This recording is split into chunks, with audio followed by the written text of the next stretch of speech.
across the UK, on DAB+, on YouTube, on your mobile, and on your side. This is Talk.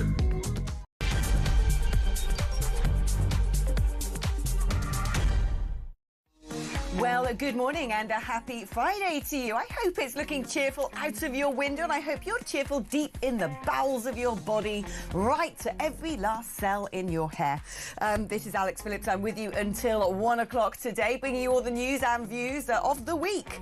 And, well, there's a lot to get through, isn't there? That press conference yesterday, I don't know if, like me, you sat and watched it live, or watched them both live, because there was that sort of strange thing where they, you know, were sort of sitting next to each other on chairs before they went to have their lunch and saying to the gathered media what they might be talking about. It's just sort of like, it was what's the word? It was almost hypnotic. It was gripping to watch what's going to happen. You had Starmer with his legs crossed impossibly, sort of leaning away from Donald Trump, looking scared as hell, and also like he really needed a trip to the bathroom. And as per usual, the silverback, you know, legs akimbo, leaning forward, scowling, an occasional twinkle in his eye, dominating the room. It had a vibe a little bit, like, you know, there's Donald Trump and here's Sir Keir Starmer on a school trip, like he was on work experience or something, coming to just hang out in the White House and see how it's done. But some classic Trump lines, some really funny little exchanges there. And then, of course, the press conference after, which is a bit more scripted, didn't have as much of the comedic moments, so to speak, that sort of preamble did. But what did we make of all of it? I mean, what does this mean about the special relationship? Are they best buddies now? Is this the new Reagan-Thatcher dynamic? Or is this basically Keir Starmer doing what he does best, which is basically just picking whatever side is the popular one at that moment, sucking up, trying to look like a, you know, the big I am, and failing on all accounts? Well, let's speak now to former Conservative government advisor James Price and get his take on that amazing moment. Hi, James. How are you this morning?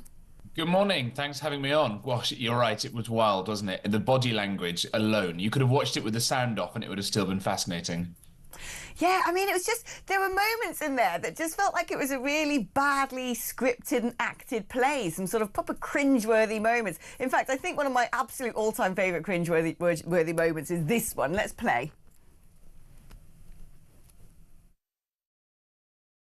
It is my pleasure to bring from His Majesty the King a letter. He sends his best wishes and his regards, of course, but he also asked me to bear this letter and bring it to you.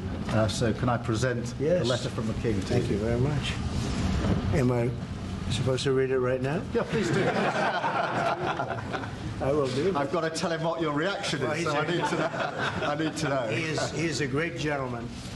A great, great gentleman.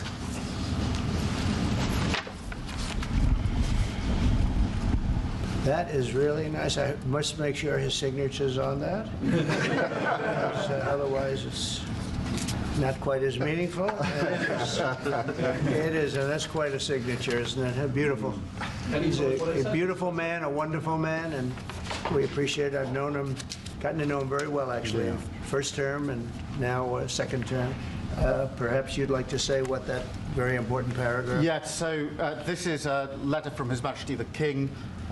It's an invitation for a second state visit. This is really special. This has never happened before. This is unprecedented. And I think that just symbolises the strength of the relationship between us. So this is a very special letter. I think the last state visit was a tremendous success. It was. His Majesty the King wants to make this even better than that. So this is truly historic, an unprecedented second state visit. He wants to talk that through with you. And that says it wins. And that says it wins. A beautiful place, beautiful place. Now, James, I just want to unpick all of this like it's a scene from the thick of it, because it's just beautiful. You've got everything there. You've got the big sign saying Army in the background. You've got that gold eagle table thing, which is in shot. You've got Starmer sort of, you know, crumpled over, legs crossed, leaning as far away from the president, fumbling around to get out of his inner pocket a special letter to give him. I've got here a very special letter. It's from the King. And Trump sort of takes it, and then a bit like, you know, he's a school child visiting. Do you want to read that out? Read out that last paragraph? Have a little read of this? And he looks terrified. And he sits there and goes, ha, ha, ha, laughs nervously and sort of dares to touch the president on the shoulder. I mean, it's just, the two men couldn't look more different. One looks totally at ease, in control of the situation, treating the other one like a pathetic little child. Yeah, it's absolutely wild, isn't it? You're right. The kind of hand going over and touching Trump's shoulder every now and then in a kind of mock bonhomie, as if they're old best buddies, and that Starmer hasn't said all kinds of ill thought through things in the past that have become a diplomatic problem. What's great about this is I've done it once or twice myself in government, when you go over to the States and you do have these sort of pretend not scripted moments inside a meeting room or something. You know, your boss is sat there, you're next to him, and across is the Treasury Secretary or something. The cameras are all allowed in, and there's this sort of slightly stilted formal bit for the cameras where you go, oh yes, this is the important meeting we're talking about, and it's all kind of very staged, and then they walk out and then you get on with the actual meeting. And the wonderful thing about Trump now is he's realized that he doesn't want any of this staged stuff. I think he's taken 10 times more questions from the press in his first month than Biden and Obama and even Trump in the first time did. And he realizes, right, let's just break down all this sort of edifice, all this artifice. Let's break down all the staged stuff and let's just freestyle. And of course, that is terrifying to a British politician like Keir Starmer, who is so leaden-footed and is terrified, as you say, of any kind of spontaneity. Well, what if I say the wrong thing? And that's why it's just wonderful watching this complete culture clash. It's beautiful, beautiful. It's a beautiful place like Windsor. I love it. I'm loving every second of it.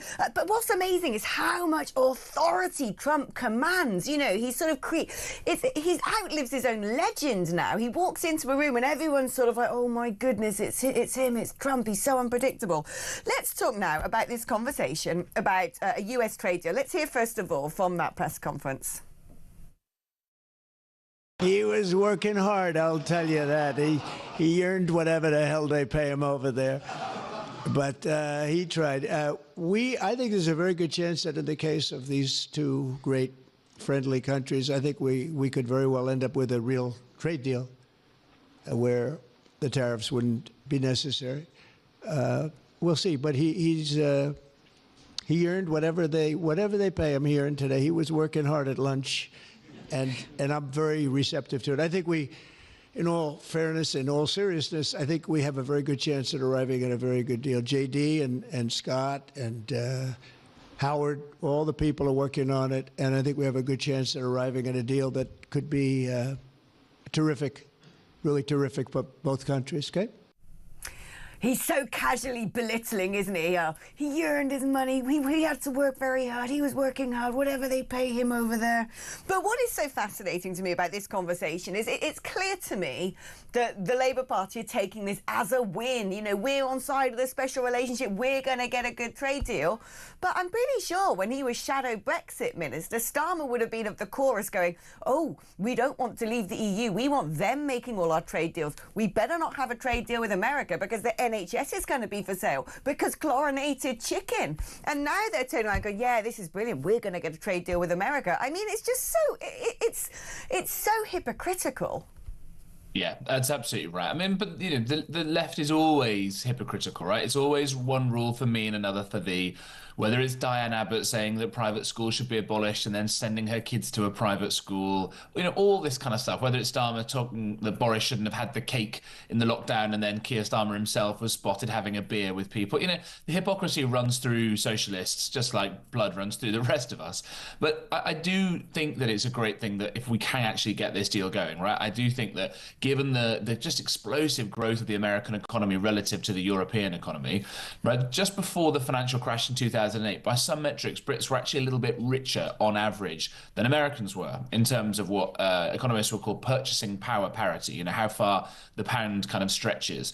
Today, Americans are over 60% richer than us. And the poorest state of the Union, Mississippi, people are richer than they are in Britain. And I think that Germany, the richest country in the European Union, is only richer than about 3 states in America. So that is where the growth is going. And that's, before Trump's second term kind of gets going again. And he mentioned there Scott Bessent, the Treasury Secretary, and Howard Lutnick, the Commerce Secretary. These are serious businessmen who want to get the economy going. When you do that and you've got huge amounts of growth, it fixes all kinds of problems. It fixes the NHS, it fixes the schools and the roads, because you've got more money to be able to spend on it. And the way that we can do that in the UK best is by having a trade deal with parts of the world that are growing, like America. But not just that. I mean, America is our biggest trading partner. We've always traded more with America than we have with the EU. And we were locked inside the EU's protectionist systems, where they put tariffs on countries and on trade and restrictions on trade on our behalf.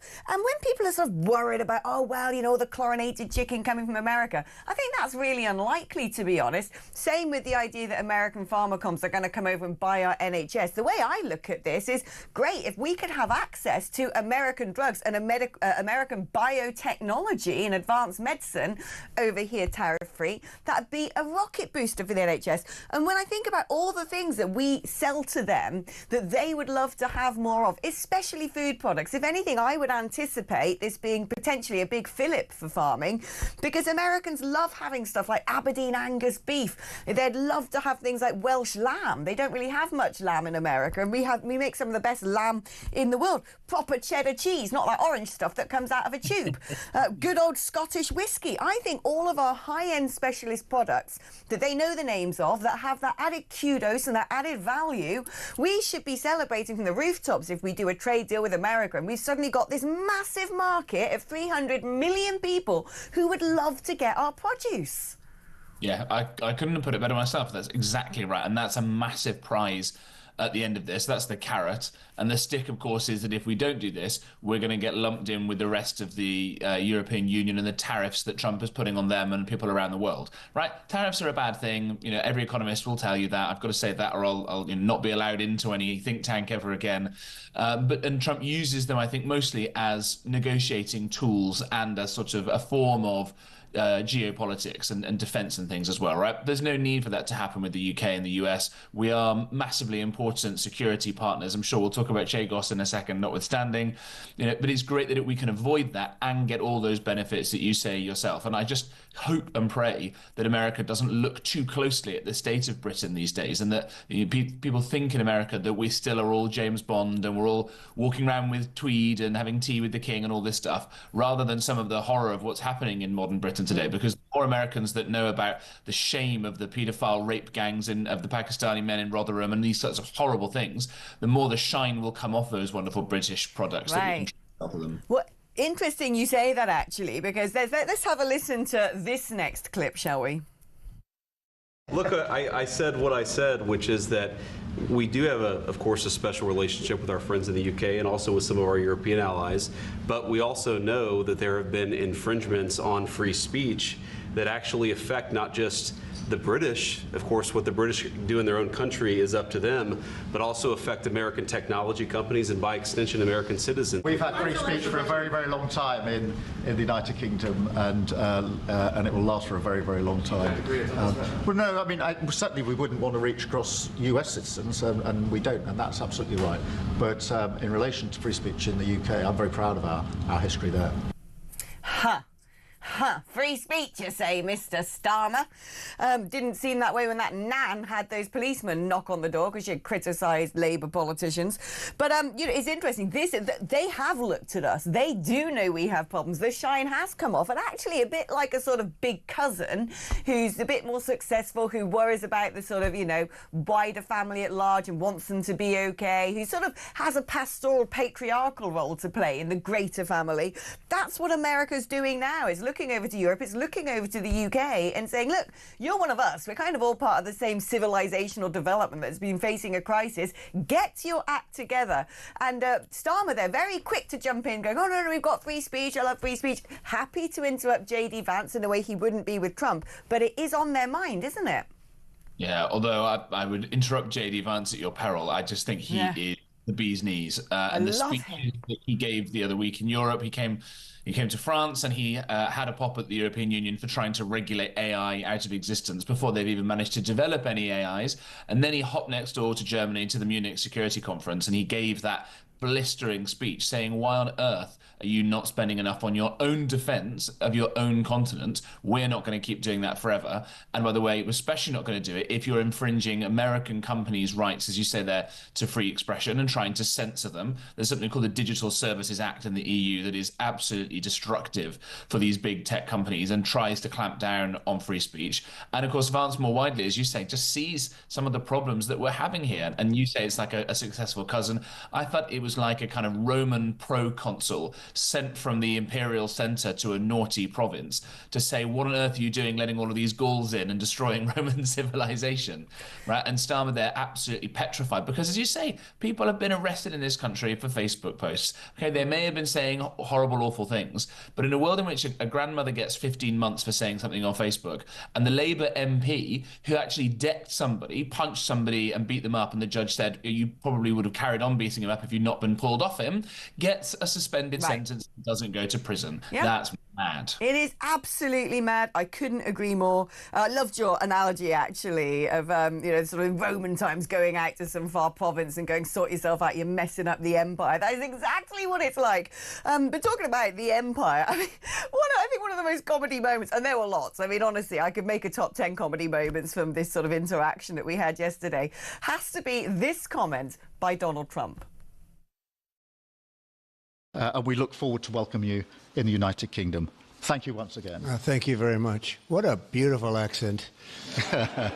I would have been president 20 years ago if I had that accent. Thank you very much. Yeah, I mean, beautiful accent delivered by some sort of congested robot. Does he not know how weird Starmer's voice is? It is extraordinary, isn't it? Is it like that scene at the end of, is it Love Actually, where the bumbling British chap turns up in some random bar in the middle of rural America and three of the most beautiful women on earth rock up, think he's got a lovely accent and then take him home again, you know? Again, long may Americans continue to think that. You and regular viewers will know that my fiancée is American. And when you travel around these places, I open my mouth and suddenly it's, oh my God, I love your accent. To which I say, but my dear old thing, I don't have an accent. You're the one with the accent. And if I may say, it's rather lovely. And then, it all goes from there. Oh, look at that. You've got the charm as well. No wonder you managed to pull an American hottie. Anyway, James, thank you ever so much. I love catching up with you, my babber. And we're going to take a short break now. But before I do go to break, I want to insist that you share your accent with me. 03444 99 1000 is the number to call. Let me know your thoughts on that meeting between Starmer and Trump. Are we now the best of buddies? Did Starmer look a little bit intimidated? Well, I think we know that he did. What sort of conversations were happening behind closed doors? Because, of course, what's presented to the press isn't necessarily all of the chat that has been had. Your thoughts are most welcome because we're going to be coming to you after the break. So the number to call is 03444 99 1000. That is charged at your normal network rate. So the same price as when you order a takeaway without the cost of the food. You can text me 87222. Write the word talk before your message. That way it pings the aerials on top of talk towers and doesn't sort of end up wandering around the outer stretches of the universe, banging into stuff in space. You can WhatsApp me on the 03444 99 1000 number as well, or indeed leave me a cheeky little voice note. You know how much I love those. And we're on X at talkTV, and we're back after this.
incredibly cringeworthy, it seems to me. And also, I mean, we've got plenty of evidence, and we'll play the clips possibly later, of him saying he hates Donald Trump. He thinks Donald Trump's dangerous. He thinks Donald Trump should not be welcome into Britain. You know, he actually said yesterday, the last time you came, it was a great success. You know, people on his front bench were campaigning against him even coming to Britain, you know, and David Lammy was sitting there in the same bloody room.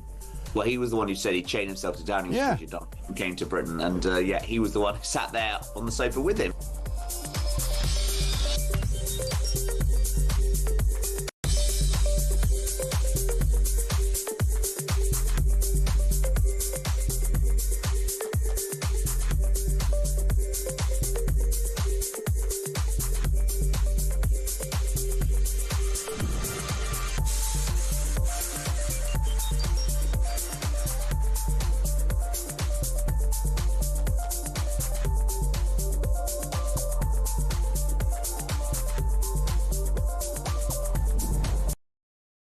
Across the UK, on DAB+, on YouTube, on your mobile, and on your side. This is Talk. Hello, welcome back. I'm going to rattle through some of your messages now because quite a few are coming in. Here we go. Nikki in Slough says, Alex, you know Trump has heard about the voice coach, don't you? That's surely why he mentioned the accent. He said nice suit as well. I know, maybe he did know. Maybe he did know. Good morning, you beautiful creature, says Steve from Cambridge. Why, thank you. I feel more creature than beautiful today, if I'm honest with you. I was disappointed with Trump. I wanted him to rip Starmer a new one. Well, he kind of did. Just his presence was sort of like, you know, so intimidating and overbearing. Starmer was squirming in that seat. He couldn't have looked more uncomfortable if he tried. It would be lovely if Trump managed to write protections of free speech into a trade deal. Wouldn't it be wonderful?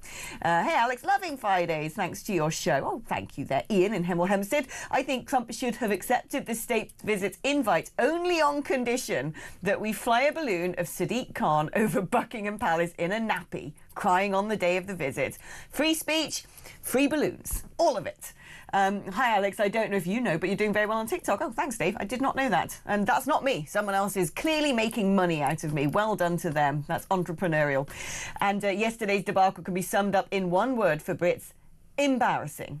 I watched it in Spain while cringing. Kind regards to the channel. That's a very British formal sign-off there, Paul. Thank you for that. Right, let's go to the phone lines now. First up is Tarquin in London. Hi, Tarquin. Alex, how are you? First of all, could you extend an apology to my buddy Kev O'Sullivan, your former Scream husband? I normally make a guest appearance on the Political Asylum, as you may have heard from time to time.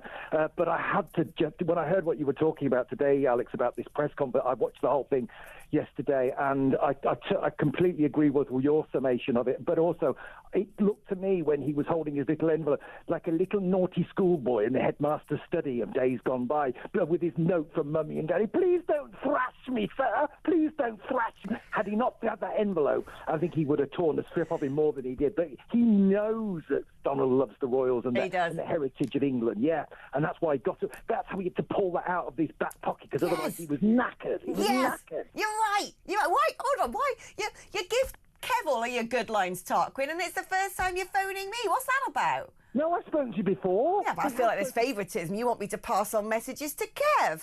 What's he got to do with it? He's not until 7 o'clock.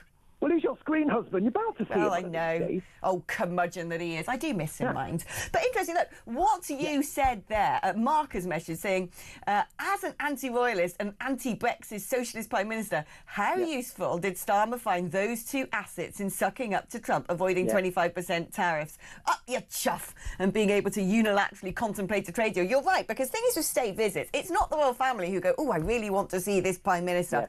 Can't wait to hang out with that sheikh. I think sometimes the royal family do like to just hang out for shake, though. But it's organised by Number 10. It's used as an asset, isn't it, in diplomacy? And you're right. You know, Starmer hates Britain. He hates the trappings of state. He doesn't like the royal family. But there he is going like, I've got a special present for you, Mr. President, from the United Kingdom. Like you said, like a kid who's gone over to visit on a school trip. I want to leave you this special gift. It's like, you know, when you get those kids holding out bunches, bouquets of flowers for duchesses and stuff. It was like, oh, Oh, God. I mean, I'm looking forward to that state visit. Bring it on. I want razzmatazz. I want American marching bands going down the Mall with the Queen's Guards, whatever they're called. I want the whole sort of fandango so Sadiq Khan cries. Exactly. He'll get all... Can you imagine the YouTube video that all of the Trump dynasty will video for posterity? What a fantastic result for the Donald, you know? Yes. And a complete duplicitous effort by Starmer, as per usual. Just completely a 180 of what he normally thinks about the man. It's so nauseous, isn't it? Oh, he's always like that, though. He's like, I love Jeremy Corbyn. Jeremy Corbyn is the future of this country. Next minute, get out of the party and everyone you associate with. Tarquin, thank you ever so much. We love a bit of Tarquin, don't we? That's just energised the day. More Tarquin in our lives, please. Let's speak now to Betty, who's in London. Hi, Betty. Hi, Alex. I loved your documentary, by the way. Well done. Thanks. Thank you, Betty. On the press conference with Starmer and Donald, the camera isn't actually on Starmer, but he's heard to say, I love my country. If he loves his country so much, why, through either incompetence or intent, is he trying to destroy it? Yeah, well, do you know, it's funny, isn't it? Because sometimes I always say, when I look at Starmer and his priorities, you know, one of the first visits he did was over to China. Mate, that plane was going in the wrong direction. I'm glad you finally turned it around and pointed it westwards. But, you know, all the things he's doing, destroying farming, you know, making sure we've got the highest energy prices in the world with the mad green agenda that he's being warned this will not work. Yeah, well, I'm a pensioner, so, you know. Right, I've got beef as well. And incidentally, my accent is South London. Oh, it's a good accent, that, Betty. Proper stuff. Are you still... Yeah, you are still in South London, aren't you? It says there you're in London. Do you know, it's interesting, isn't it? What do you have a sort of sense of hope, actually, that what is so fascinating since Trump's come into the White House is not only is he doing policy for America, he's remotely forcing policy U-turns on the rest of the West. He's basically saying, using his tariffs, he made a funny comment, didn't he? He said, my favourite words, love, country, family, tariffs. But he's actually using those against, let's say, Canada to say, get your act together, sort yourself out, do some proper politics, protect the border. J.D. Vance making the speeches over in Europe saying, you guys have gone so far down the wrong path, we're worried about you. And you kind of hope that this whole like, yeah, you know, I respect Starmer, we're going to have a great deal, our relationship's really good, is backed up behind the scenes with, and that means, sunshine, you better get your act together because your country is going down the Swanee if you don't. Yeah, absolutely. And you know, the thought is that we've got another 4 years of this dreadful, dreadful government. Well, we do, but also what I kind of feel now is we've got like a lovely little ventriloquist pet in Starmer. He's so weak and he's so witless that actually it's very easy for Donald Trump to proverbially stick his hand up the backside and operate it. So, in fact, that kind of gives me some succor, the idea that actually Starmer is now going to be a bit of a puppet of Trump. I'm like, yes, bring it on. At least someone at the other side of the pond has got our best interests at heart. Yeah, well, until a couple of years ago, I'd always voted Labour. I've now joined Reform. Oh, there you go, Betty. As many other people may be doing.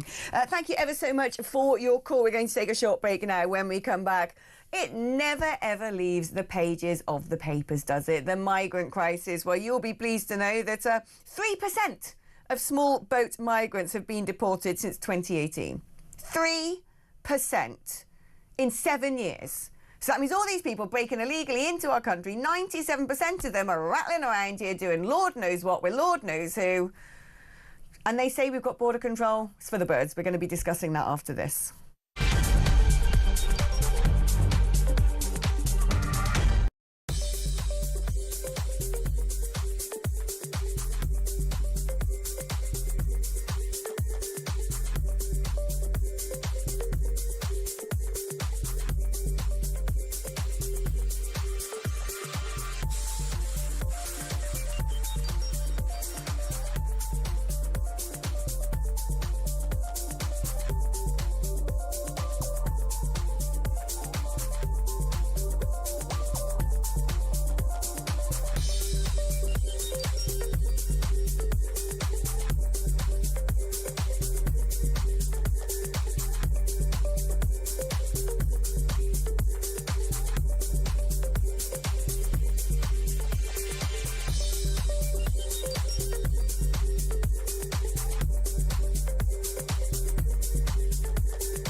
Across the UK.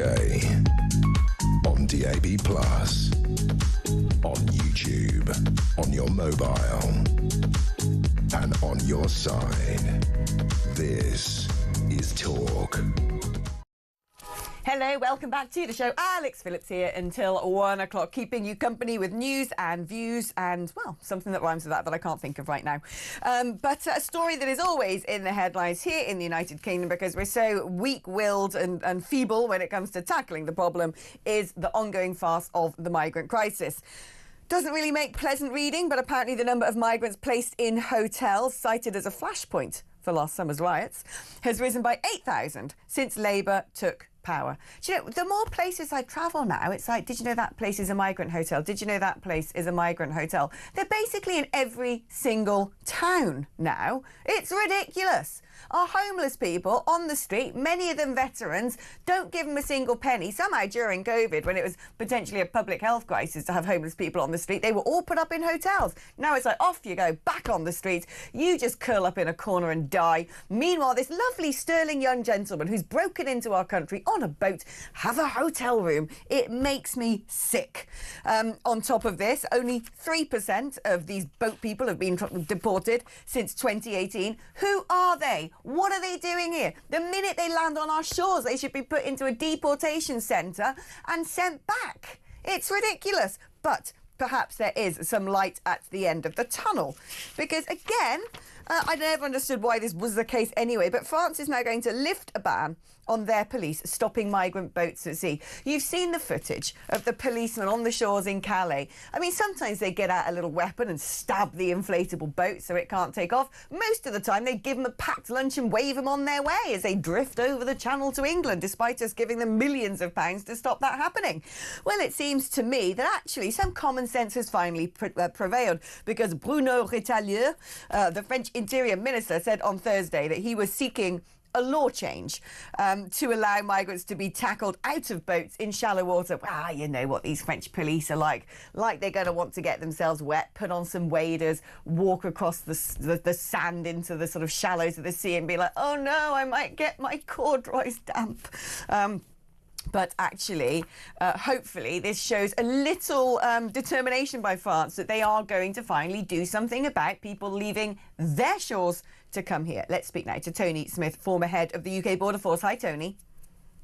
Hi there, Alex. Let's start off with this, well, we don't know if it's actually going to happen, but the Interior Minister's decided he's going to sort of try and change the law so police can actually go into the sea, into the shallows to stop these boats. Why weren't they doing that in the first place? Well, the French position ever since 2018, when the boat started coming, Alex, has been that we're not going to do any maritime interventions. That's basically been their position. So as soon as the boat gets in the water, and you've got to paddle it in the water, basically, they won't go in there and get the boots wet because they don't have a legal authority to do that.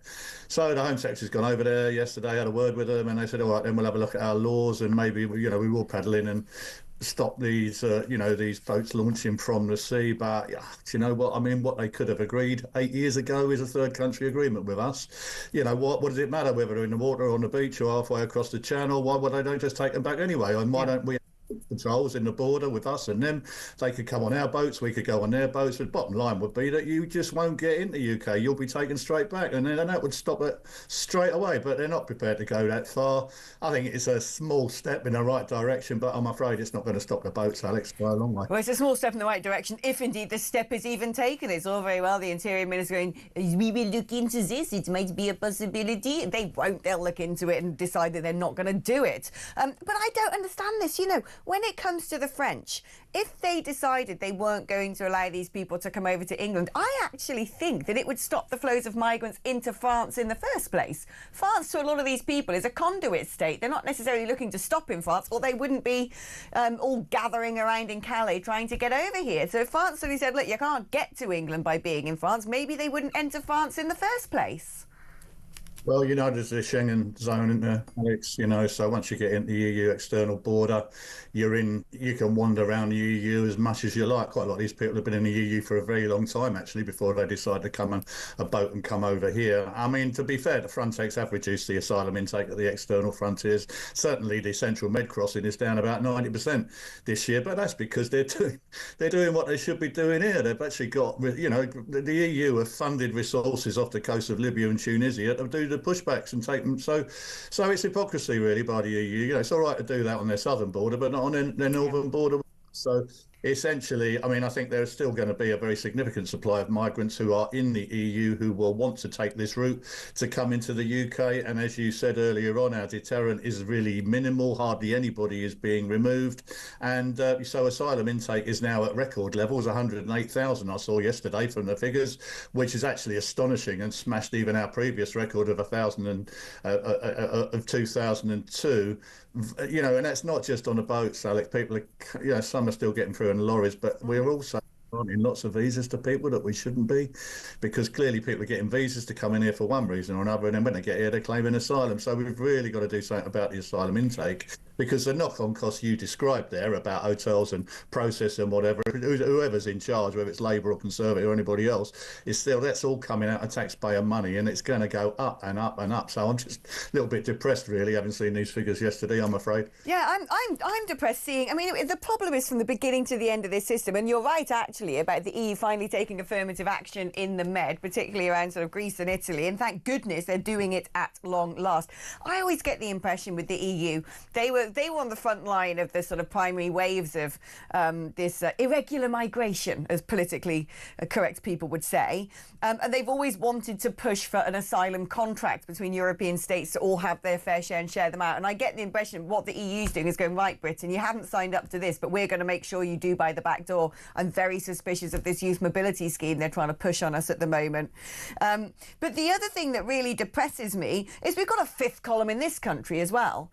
We've got people in this country whose job it is to uphold our law, protect our democracy, and make sure that this country operates smoothly and looks after itself. And I'm talking about judges here, because day after day after day, we're being bombarded with more and more absurd, farcical, dangerous, willfully ridiculous interpretations of law by judges around the country.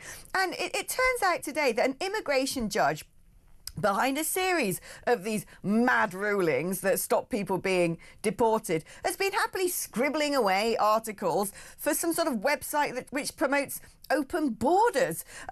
Judge Sarah Pinder regularly wrote for the publication Free Movement, that's according to the Daily Mail, and she wrote a piece saying that detention centres are abhorrent.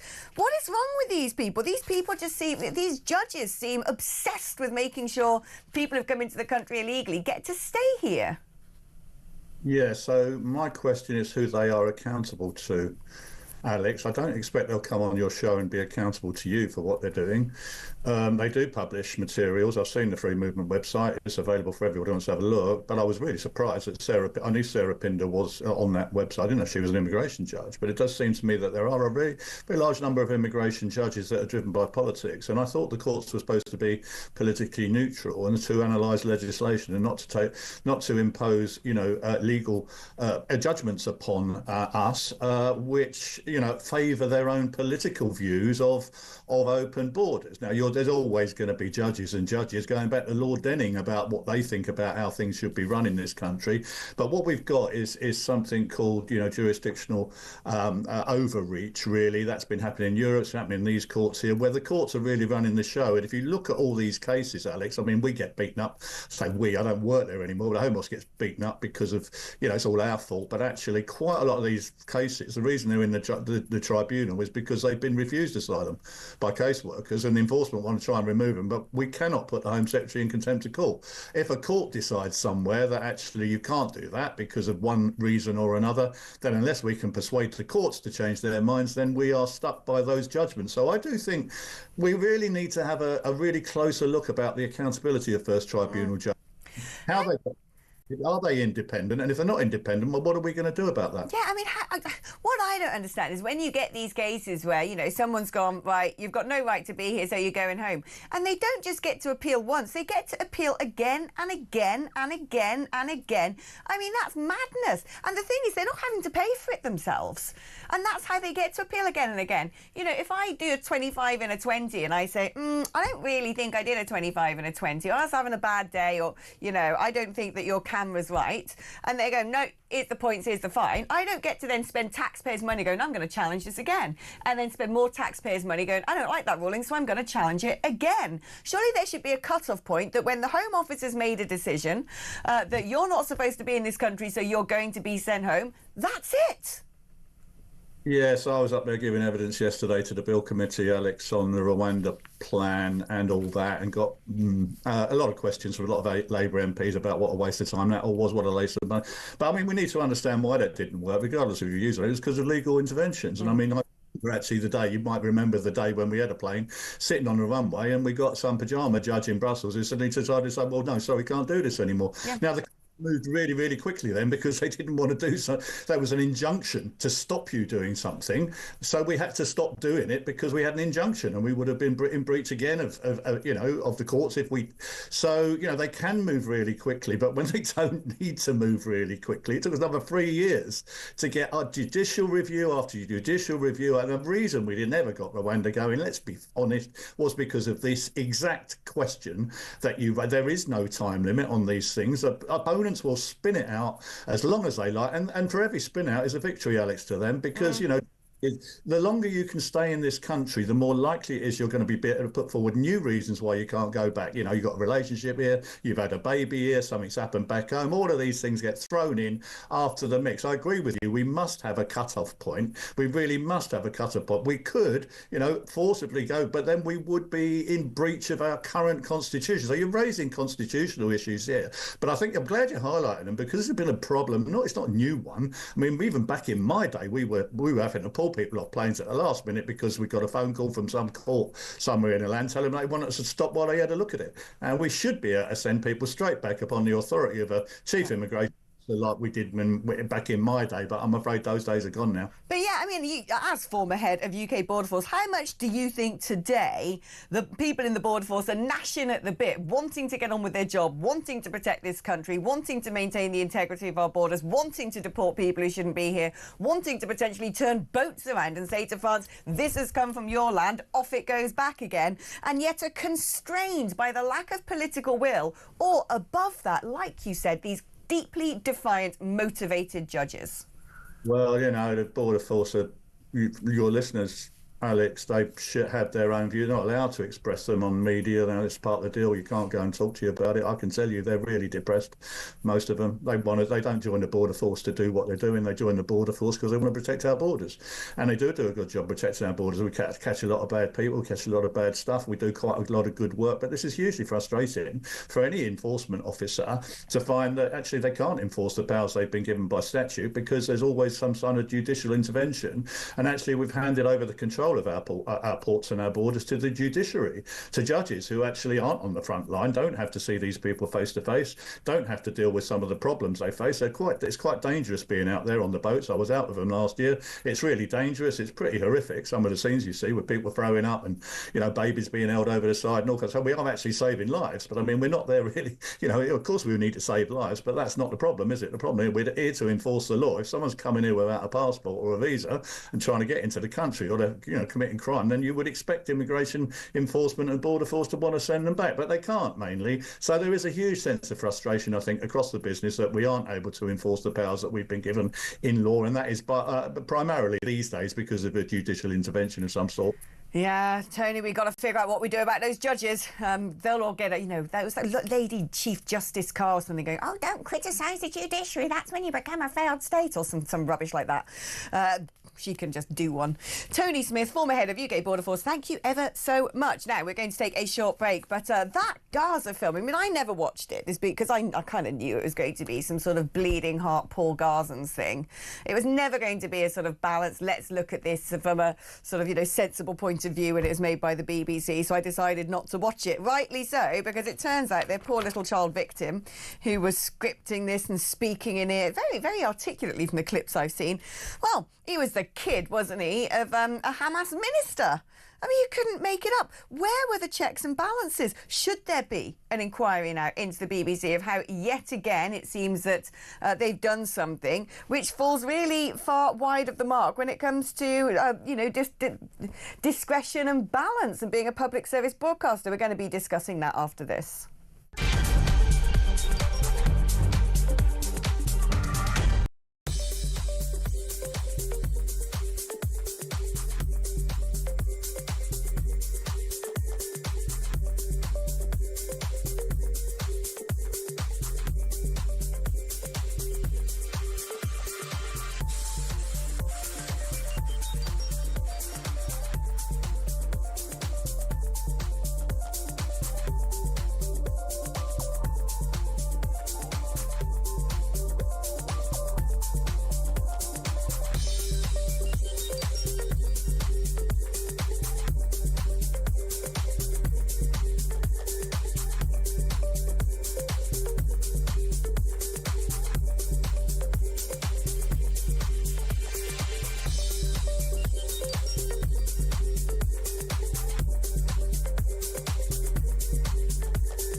No, I watched both the press gaggle in the Oval Office and the formal press conference, and especially in those Oval Office moments, it felt to me like such a love fest that my first thought was, has the Prime Minister switched sides and joined the Tories? I mean, it's, it was just unbelievable the way he was fawning over Donald Trump. I know. But at the same time, one might even argue that was the wise move.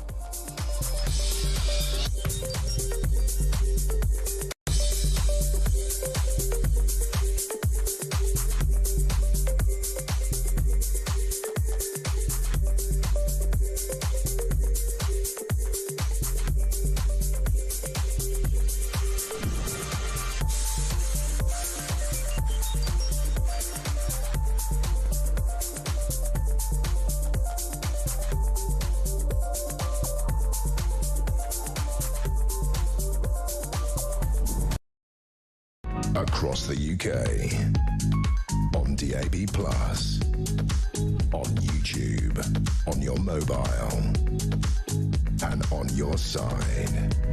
This is Talk. Hello, welcome back to the show. Let us dive straight into this next story. I was listening to the Today programme this morning, as I want to do. It's just been habitually drummed into me as a lifetime as a journalist.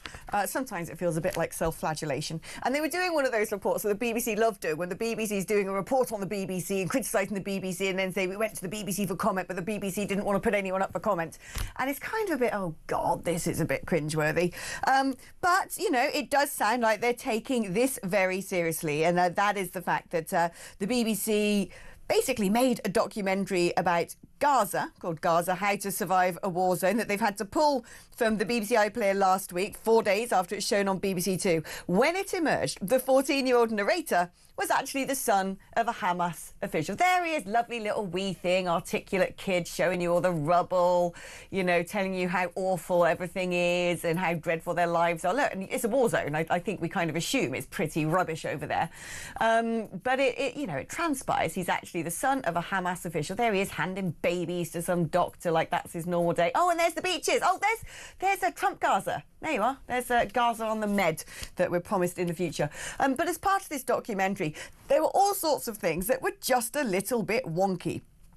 Like, for instance, when they offered a translation, and the particular person speaking was translated as saying something along the lines of, you know, our struggle to, resist the Israelis when they come after us. But basically, they're saying jihad against the Jews.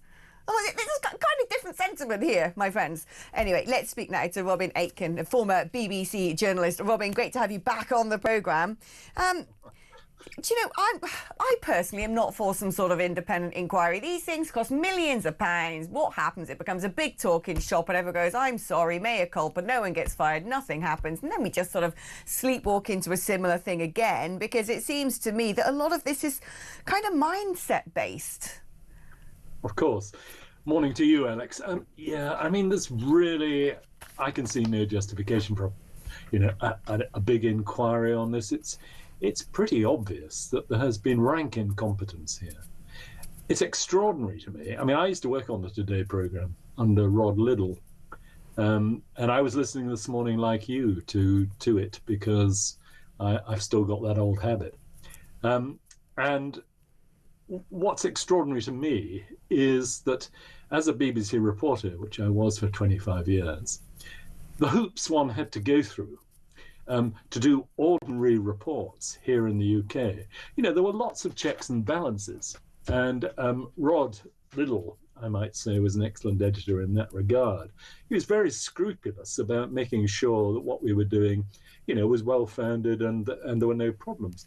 I find it absolutely extraordinary that a program like this, which touches on probably the most contentious issue of the day, where feelings run very high on both sides, you would have thought, under those circumstances, wouldn't you, that there would be extra special care taken to make sure that there were no problems. And the idea that this boy was actually related to a Hamas minister, I mean, it frankly beggars belief, because this is a series of decisions which have gone right up the command chain. I don't know how, I mean, they're not saying how high up the chain it went, but I would think there were very, very senior executives involved in signing off on this program, which just makes it extraordinary that this kind of mistake can have been made. See, I don't find it that extraordinary at all, and I'll tell you why, Robin. My time at the BBC, which was very short-lived, I was in their sort of special VIP training programme and lasted all of about, 6 months because I just couldn't abide the place, frankly. I remember going into meetings, I'm not going to name the particular newsroom, but I sat there feeling like a veruca, because I would say, there'd be this discussion about in the news meeting, it's 1 year since Poland has been, Polish people have been able to come over and live in the UK. How should we cover this? And they'd all sit around and go, oh, isn't it wonderful? My hairdresser's Polish. We should interview her. Oh, there's a taxi driver who lives on my street. He's Polish. Let's go and speak to him. Oh, I know this lovely woman who works in a nursery. And I said, it'd be really interesting, actually, to go to one of the schools. It's not just Polish you've come across, where they've now got 7 languages in the classroom that they've never had to cope with before. And they looked at me as if I was some sort of monster.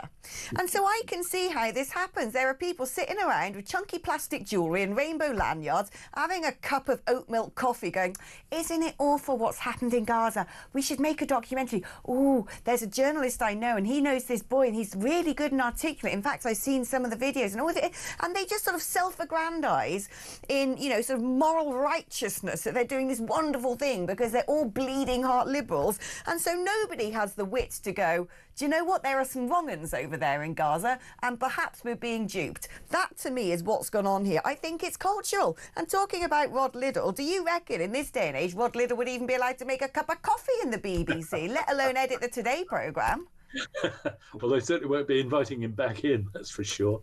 But I mean, you touch on an important point, and I think it is an important point. One thing to say, first of all, Alex, is that I don't think the idea of a documentary about what it's like for a kid to be in a war zone is a bad idea. I mean, I actually think that is, it must be awful. I mean, I'm not, imagine a child who'd lived in Ukraine at the moment, or a child who'd lived in Gaza, or many other war zones around the world. I mean, children are the innocent victims of battle and conflict, and that is actually something which we should all be concerned about. There's nothing wrong with the idea. You say you're not surprised, and you touch on something there which is a truism about the BBC. If you think about the BBC and you think about its workforce, particularly its production and journalistic workforce, what you're looking at is a workforce which is demographically young, it's highly educated, and these are the people who tend, as a demographic group, to vote left, to dress left. They're liberal by instinct. They are cultural lefties. Basically, that's what they are. And so that particular that fact means that when the BBC approaches certain stories, it does so with a mindset which is more sympathetic to one side. Exactly. Yeah, Robin, I'm going to have to stop there. We've run out of time, but thank you ever so much for coming on. And it's interesting. You're talking about, making a documentary of a child in a war zone. I totally agree. That is journalistic gold dust. But they're not doing documentaries on what it's like as a white working class girl in Rotherham. They're not doing documentaries on the children of Ukraine. They're not doing documentaries on the plight of farmers, white farmers in South Africa. That's the issue here, isn't it? Right, we're going to take a break now, but don't go anywhere. We have got so much more coming up. I'm with you until 1 o'clock. This is Talk, the home of common sense. I'm back after this.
across the UK, on DAB+, on YouTube, on your mobile, and on your side.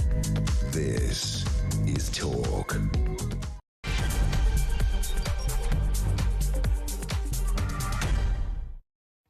Hello, welcome back. This is Alex Phillips with you until 1 o'clock here on Talk, with the home of common sense. And in the next segment of the show, not this one, but the one after, we want your thoughts and your words and your opinions. So jot this number down for futurity if you'd like to be patched through to the studio to speak to me live on air. That'd be great, wouldn't it? 0344 499 1000 is the number to dial. Standard network rate. You can use that number to send me a WhatsApp message as well, or indeed leave me a voice note on WhatsApp. They are my little favourites. You can text me 87222, but you have to write talk, T-A-L-K, obviously, before your message. If you don't, somehow it ends up in the ether of SMS cemeteries or something. I don't know. It doesn't end up here on my little Cape Canaveral machine where I can read it out on air. We're on X at talkTV. Right, let's go back to our top story of the day, which is, of course, finally, Trump and Starmer sat down to have a discussion about Ukraine. Now, this was after Starmer rather sort of, begged and pleaded to have the first visit. He didn't get it. That went to Macron, of course, and Trump sort of said, well, yeah, he's asked to come see me. So I said, go on, OK, he can come and see me. But there was some effort put into the set piece of the preamble with the media beforehand, the lunch, the working lunch where all of these various issues were discussed, and then the press conference after, and quite a long press conference actually, with the media having very good access to both the president and the prime minister, putting on a face of unity. But of course we don't know much about what was said behind closed doors. We can only guess. So where are we at? Well, Zelensky is off to visit Trump himself. Trump says, I've got a lot of respect for him. We're going to sort this out. We're going to get a good deal. He's still not really criticising Putin. He's still, essentially looks like he's sucking up to Moscow. But perhaps that is the only thing you can do when you're dealing with an egomaniac like Putin. And perhaps as well, an egomaniac knows how best to deal with an egomaniac. And the media, of course, are shouting, backstop, backstop, backstop, backstop. Are America going to provide military jets? Because they hear one person say it and they all just echo it. And I'm there thinking, do you know what? If Trump started going on about American jets going over Ukraine, Putin's just going to think, well, if it looks like NATO and it quacks like NATO, it's basically NATO. I don't reckon Putin would come to the table at all if America started talking openly about a backstop. That's my opinion.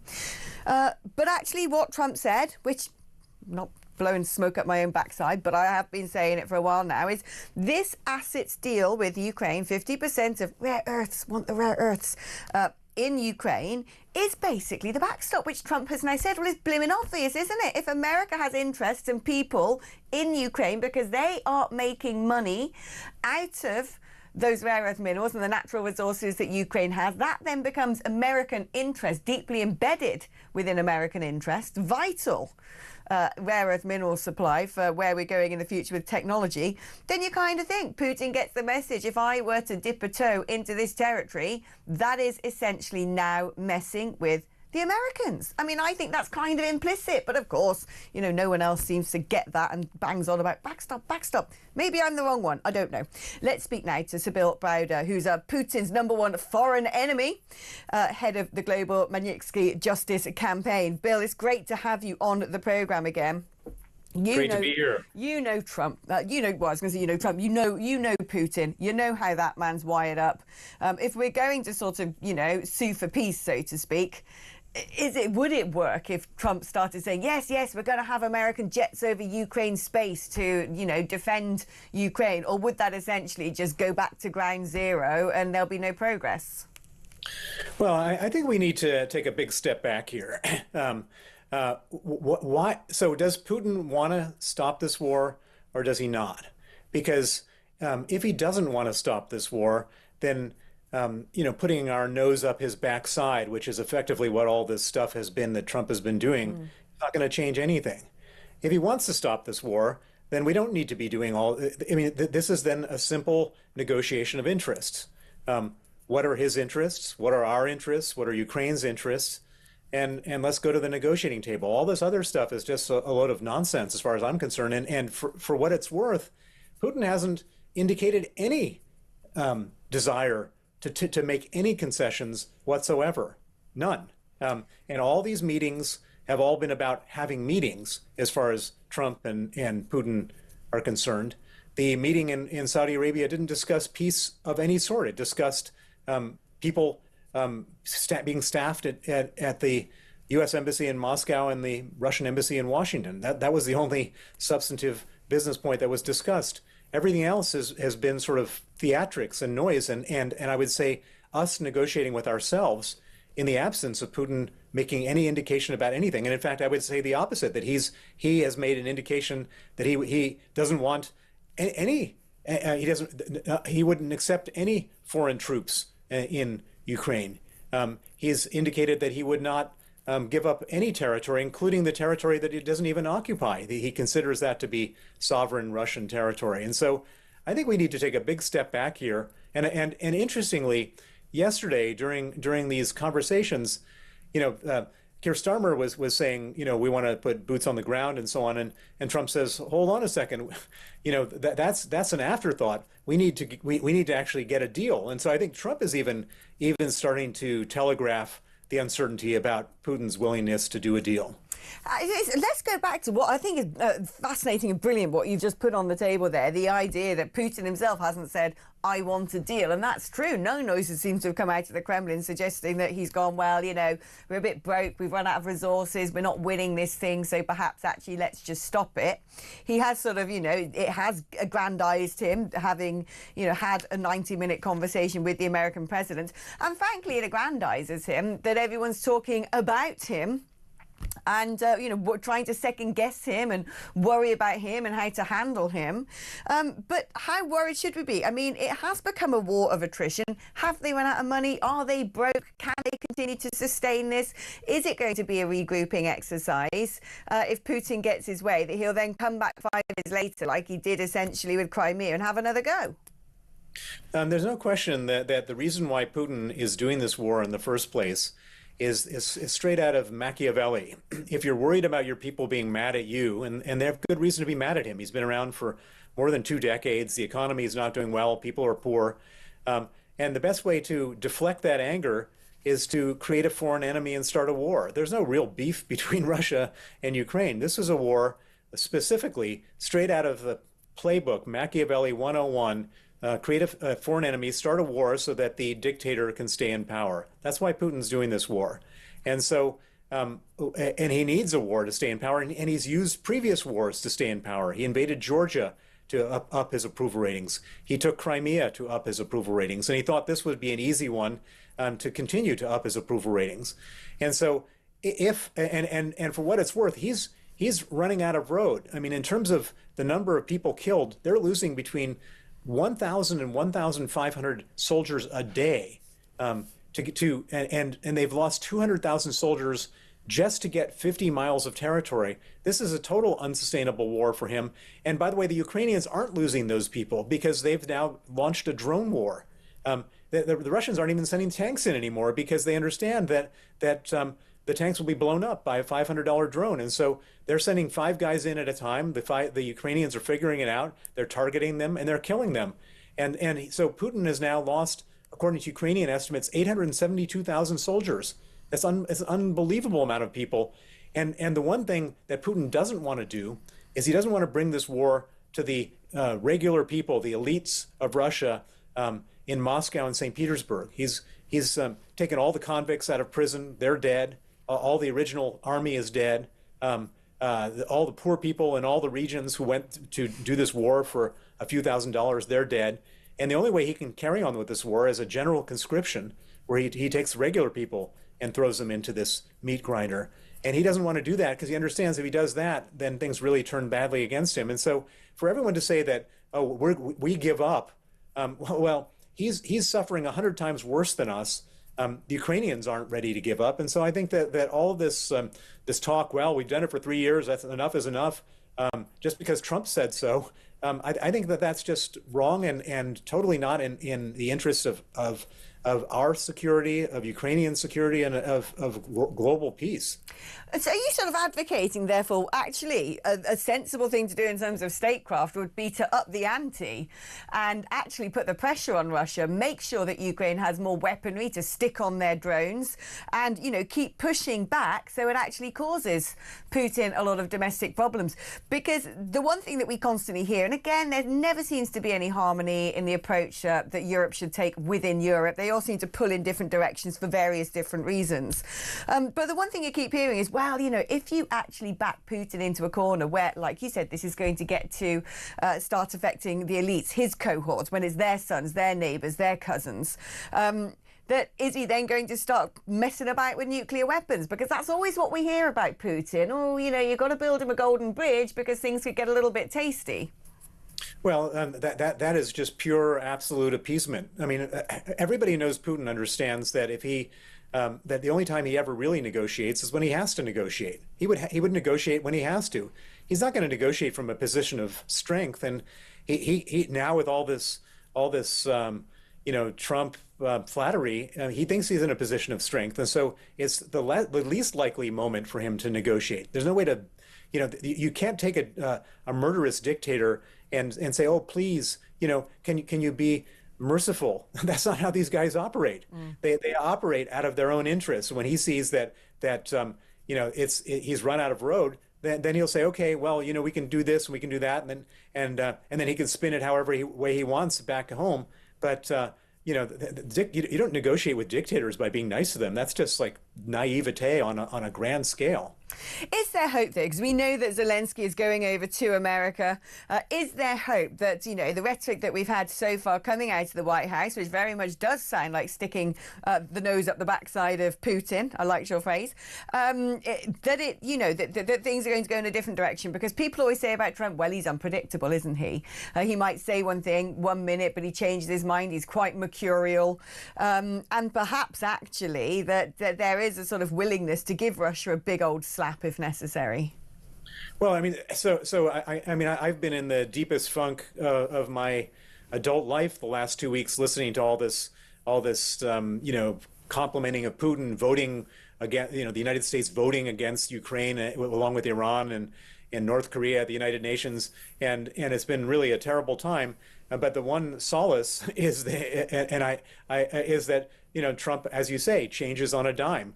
And we saw that yesterday. So, you know, he was calling outright calling Zelensky a dictator in writing and verbally. And then yesterday, when a journalist asked him about that, he said, "I never said that. I never called him a dictator." And so I mean, as ridiculous and unprofessional and humiliating as that is, at least he's changing his position. Yeah. John, I've got that clip actually, so let's have a little listen and come back and sort of sum it up.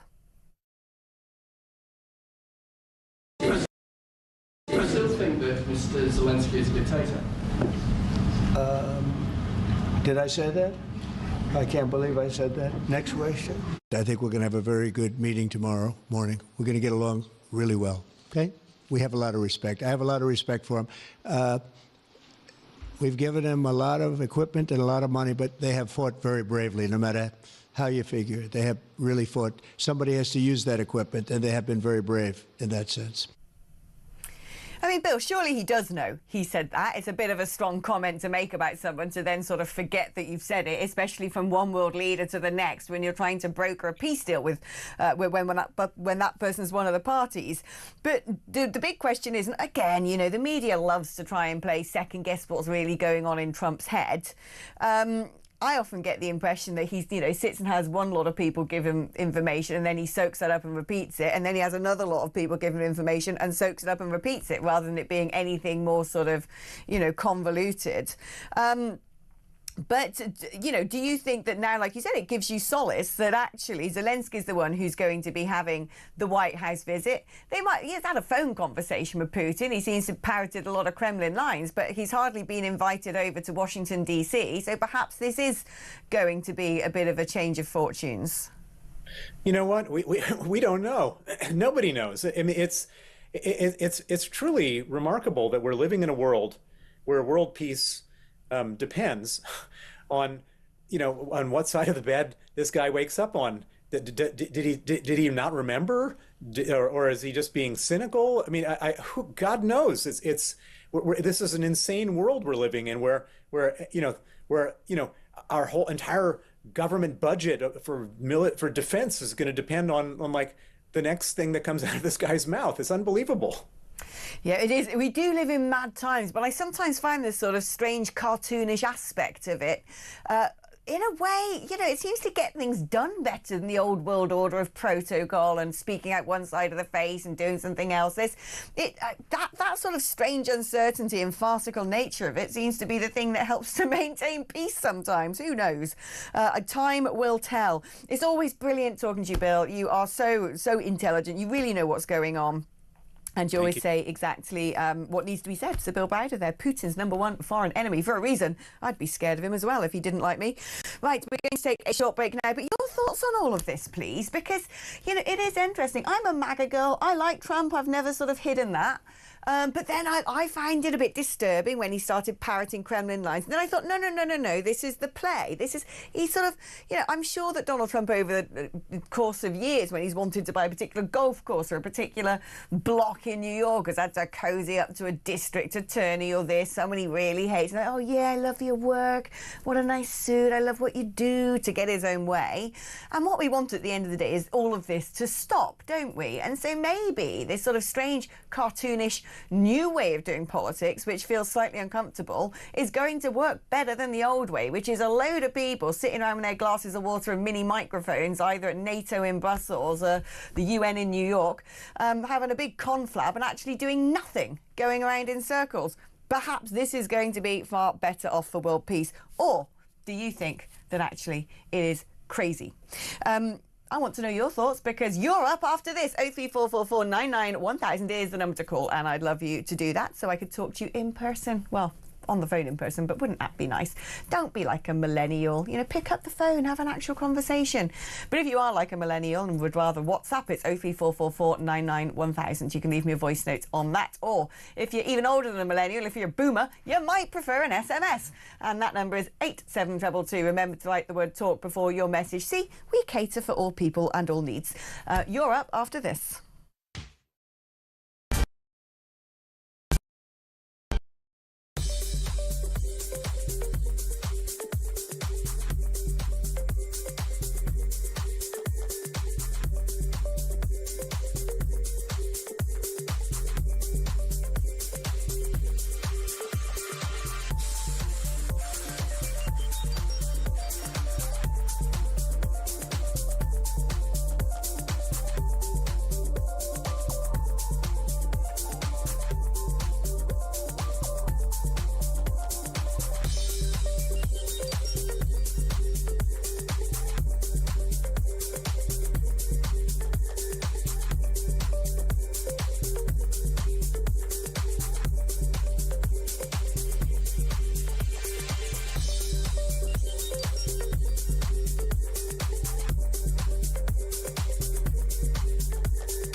earlier this week after he pleaded guilty to assault, a drunken, repeated, vicious punching of a constituent. His Runcorn constituency, he was sentenced to 10 weeks, but it's been now, after an appeal at Chester Crown Court, suspended for 2 years. He very likely will still face that recall petition, and a by-election is likely to be called, but not a day behind, well, not more than a couple of days behind bars for punching someone. Two-tier justice, anybody?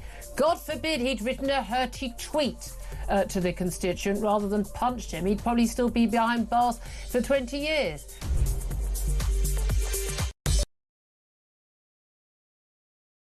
Across the UK, on DAB+, on YouTube, on your mobile, and on your side. Hello there, welcome back to the show. Now, before we proceed and hear your wonderful thoughts and opinions on everything going on in this country and around the world, this is your chance to find out how you could win £25,000. Time's running out to get involved in our 25 grand competition. Here at Talk, we're giving you the chance to win this life-changing amount of money for 2025. So what do you need to do?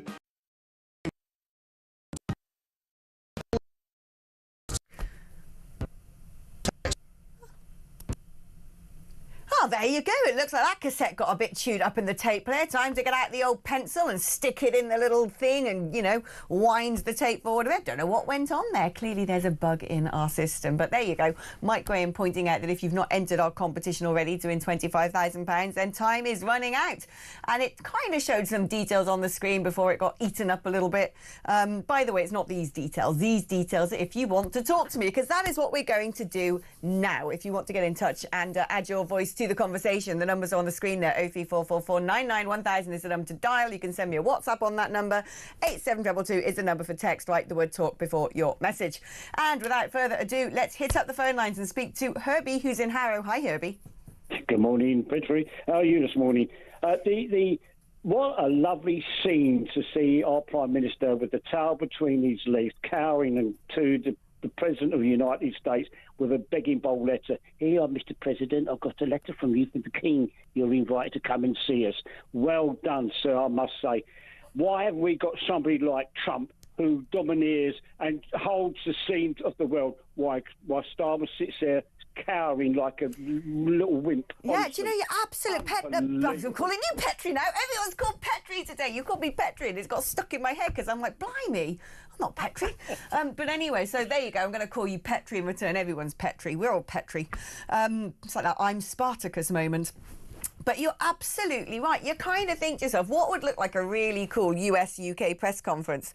And it does remind me, someone mentioned Love Actually earlier, James Price was talking about, you know, the UK accent, the English accent being so popular in America. And it put in my mind that at the end of that film, you've got that press conference between Hugh Grant, Prime Minister, and the sort of slick, smarmy American president who stands and he's at the press conference, well, Mr. President, you're not going to push us around, blah, blah, blah, blah, blah, blah, blah, blah. And it's that moment of British glory where we no longer look like the sort of kid brother who's gone slightly astray, but look like we're taking the lead.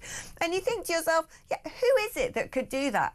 If you were to sub out Herbie, Sir Keir Starmer for somebody else, sitting on that chair, talking to Trump, who would you pick? Julia, the problem was that why have we still got Lammy there as well? Why are all these people? It's costing us a fortune. We've got nobody at the helm of this country that can stand up to somebody like Trump. Yeah, I mean, so that's my question to you, Herbie. Let's wish list now. Let's play fantasy politics. If you could have tomorrow subbed out Sir Keir Starmer for someone else to be sitting with Donald Trump saying, right, this is what we've got to do, who would you pick? Nigel. You pick Nigel. Would people then go, well, the thing is, Nigel, he loves Trump too much. He'll do anything Trump says as well. No, I don't think he would do. Look, Trump and Nigel get on very well. Okay, well, if you're friends, I mean, say, I don't think Starmer and Trump are friends as such. Trump is just making it comfortable for him because he doesn't really want to embarrass him as the Prime Minister of this country. Yeah. I can understand Trump loves, that. No, I think, do you know what? Trump does really love Starmer. He loves Starmer because he knows he's got the measure of that man and can push him around. You're right there. You could see that. As I said, he was sitting there with a towel between his legs. I know, it was just like, he looked like a school kid, didn't he, who was on some sort of trip, who gets to meet the president, and he was spoken to like a kid. You know, when he hands, I've got a letter for you, Mr. President, and, you know, Trump takes it and he sat there, his sort of legs akimbo, looks down with his sort of pursed lips and goes... And he goes, you read that last paragraph there. It's literally like, it's like a kid, isn't it? I'm Julia now. Blow it. I'm going to rotate through all the names. Who have we missed? I mean, am I going to start having to have male names? I'm going to be Kev next. Here you go. Hold on. I'll make your life easy. I'm Ian Collins. Lovely. You sound like it. Herbie, my darling, thank you ever so much. Even though you have no idea what my name is, that's fine. It's Alex, by the way. Right, let's speak to Andrew, who's in Hertfordshire. Hi, Andrew. Hi, Alex. Crackerjack of a show. Really good guest this morning. Really classy journalism. Well done, you. Really good. Thank you. Let's thank Ted, the producer, because Ted does all the hard work. I just sit here like a muppet speaking. So, round of applause to Ted for today. Well done. Yeah. There you go. The best people to sit in front of Trump would have been, obviously, Portillo or without any shadow of a doubt, Ben Habib. But for a laugh, the Spurs manager, Ange Postecoglou, I mean, he'd have given him a run for his money. Do you know, I could, you know, the Portillo thing, I know who that is. That could kind of work, actually, on some level, maybe. Ben Habib, I mean, that would be quite funny. Imagine them at a press conference walking alongside. It looked funny enough when Zelensky was walking alongside Trump, little or not. Just stick Ben in that frame. You'd have to have two separate cameras. I'm a good friend of Ben. He would laugh if he heard me say that. And the other guy, I don't even know what that is. He sounds like a disinfectant, and it's something to do with football. So, over my head. So the reality of the BBC, Davey gets a hard time. It's not actually his fault, because how can you manage it? It is anti-Semitic at its core. So actually what you've got to do here is it has to be sold on. It has to become, Fox News take it over. It has to become independent. It institutionally, what you said this morning about that meeting, my God, I never knew it was that bad. Oh, it's real bad. The BBC, I couldn't wait to get out. I thought I was supposed to be like, star of the future, given all these sort of positions and training sessions and a VIP trainee and all the rest of it. And I hated it. I walked away from it because I was like, these aren't my people. This isn't my tribe. I don't like them. I'd sit in that office and look around, and I kind of hated everyone I worked with. They're all the sort of people I just, oh, God, not these types. And that's the problem. The BBC is chock-a-block full of them. But the thing is, you talk about, well, let's sell it off, let's privatise it. Apart from this here station, which is full of really sound people who I absolutely love to the ends of the earth and I happily would spend all my days with, because they really are genuinely great human beings. I'm pretty sure if you went over and sat me in Sky for the day, I'd find those people a lot of morons as well. It's journalism in general. It's been I'll tell you what went wrong in journalism here. This is my opinion, because I was saying to Robin Aitken earlier, someone like Rod Liddell, who was editor of the Today programme, wouldn't even be allowed to make a cup of coffee now in that BBC newsroom, let alone advance to such a senior position. And part of the problem is because once upon a time, if you wanted to be a journalist, you went out to the scene of an accident or a crime with your notepad, you scribbled down your notes, you came back and you filed your copy. And it was kind of a working class thing. It wasn't professionalised. It was a profession, yes, but you learnt on the job. You were an apprentice. You went and did that. You knew your local community. You had all the contacts in your phone. You go to the pub until, midnight having some pints, trying to get a bit of extra intel. It was a sort of like quite hands-on, roll the sleeves up, nitty-gritty on the coalface kind of job that anyone could do. Then, like a lot of other things in the Blair years, it all got professionalised. You needed to go to university and have a degree. And then you had the best journalism courses, and you wouldn't get to work for the BBC unless you'd been to the best journalism course. And you wouldn't get to go to the best journalism course unless you'd been to one of the best universities. And you wouldn't go to the best universities unless you'd been one of the best schools. And you wouldn't have gone to one of the best schools unless you're from one of the best families. And so what happens then is this conveyor belt of morons who have had life handed to them on a plate who can't think for themselves, can't analyse for themselves, have no critical capability whatsoever. All they want to do is protect their invested interests by going along with the crowd, keeping up the Joneses, which is why they all have exactly the same ideology and they don't dare to challenge it. That is what's wrong, by and large, with the media as a whole, other than this here station. So stay tuned to Talk, the home of common sense. Going to take a short break now. Thank you for your call, Andrew. Now, when I come back, we're going to be talking about work-shy Britain. Maybe we should be sending all of these people out with notepads to talk about what's going on in their local communities. We're going to be catching up with Chris Snowdon after this.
Across the UK, on DAB+, on YouTube, on your mobile, and on your side. This is Talk. Well, hello, welcome back to the show. Now, is this you we're about to talk about? Almost 1 million young people are not working. They're not studying, nor are they even job hunting. I think once upon a time we called these people NEET, not in employment, education or training. Official figures show that 987,000 people, so almost a million, there you go, aged between 16 and 24, were doing absolutely naffle. It's the highest figure since the end of 2013. Numbers are up 42% in only 3 years. 42%. In 3 years, with more than 250,000 more young people outside work and education than just after the pandemic. What is happening? I've got my ideas, but first of all, let's hear the thoughts of Chris Snowdon, Head of Lifestyle Economics at the Institute of Economic Affairs. Chris, something has gone funny, hasn't it, in the younger generation? They just don't want to do anything. They're very sad. They're very demotivated. They don't want to work. They're not really interested in education. They just want to coast. And it's almost like reality hasn't bitten them yet. That, do you know what? This can't go on forever. At some point, you're going to have to go and earn money to fend for yourself. Or perhaps that is the problem. Perhaps that isn't going to be the case for them. Well, indeed, yes. I mean, it is perhaps too easy to not work, and you know, the main rise in its economic inactivity has been apparently a rise in mental health conditions. Very steep rise amongst a particular cohort of people, 16 to 24-year-olds, which doesn't seem to make any sense. And I can quite imagine that the pandemic and the lockdowns have had an effect on mental health. Undoubtedly, they have. But I don't think to quite that extent. I think, I mean, we discussed this before, haven't we? But, you know, we've got a benefit system now that actively incentivizes people to claim long-term sick, where before they would have either claimed job seekers allowance or short-term sick. So you've got a host of problems here. Actually, you've got the kind of the overdiagnosis and self-diagnosis of fairly minor mental health conditions, which may well be resolved by actually going to work, if you're going to be brutally honest about this, combined with real economic problems. I mean, Rachel Reeves is kind of crashing the economy. She's putting the minimum wage up for young people to the same rate as older people, which is not going to help youth unemployment. We've got the rise in national insurance contributions and the general slowing down of the economy, which is bound to hit younger people harder. Youth unemployment is always a lot higher than for older people. We're not up to Southern European levels of youth unemployment by any means, but there has been a big rise, and it's a real drain on the economy. One of my theories that I want to run past you here, Chris, because I think the lack of work and the lack of motivation is all contributing to the mental health crisis, which then feeds back into itself like a doom loop. Oh, I'm too ill, I'm too anxious to be able to leave the house and go to work. And then people aren't leaving the house and not going to work, which makes them more ill and anxious. And I think one of the big reasons, one of the big changes that has happened over the past decade especially, is boredom has gone. Once upon a time, you wanted to go to work because it'd be your mates, it'd be getting out of the house, it'd be being productive. Even if you had a bit of a rubbish job on a production line, you'd still see, Bozzer and Smith and all these people who you'd have a banter with and then go to the pub afterwards. But no one's bored anymore because they sit there farting around on a phone, watching stuff on Netflix. You can while away, 10 hours a day quite happily, thank you very much, without having to lift a finger. Whereas once upon a time, if you didn't have a job, you were bouncing off the walls of your house. You may be onto something there. I hadn't really considered that. I still think probably being unemployed is pretty boring, no matter how much Netflix you've got to get through.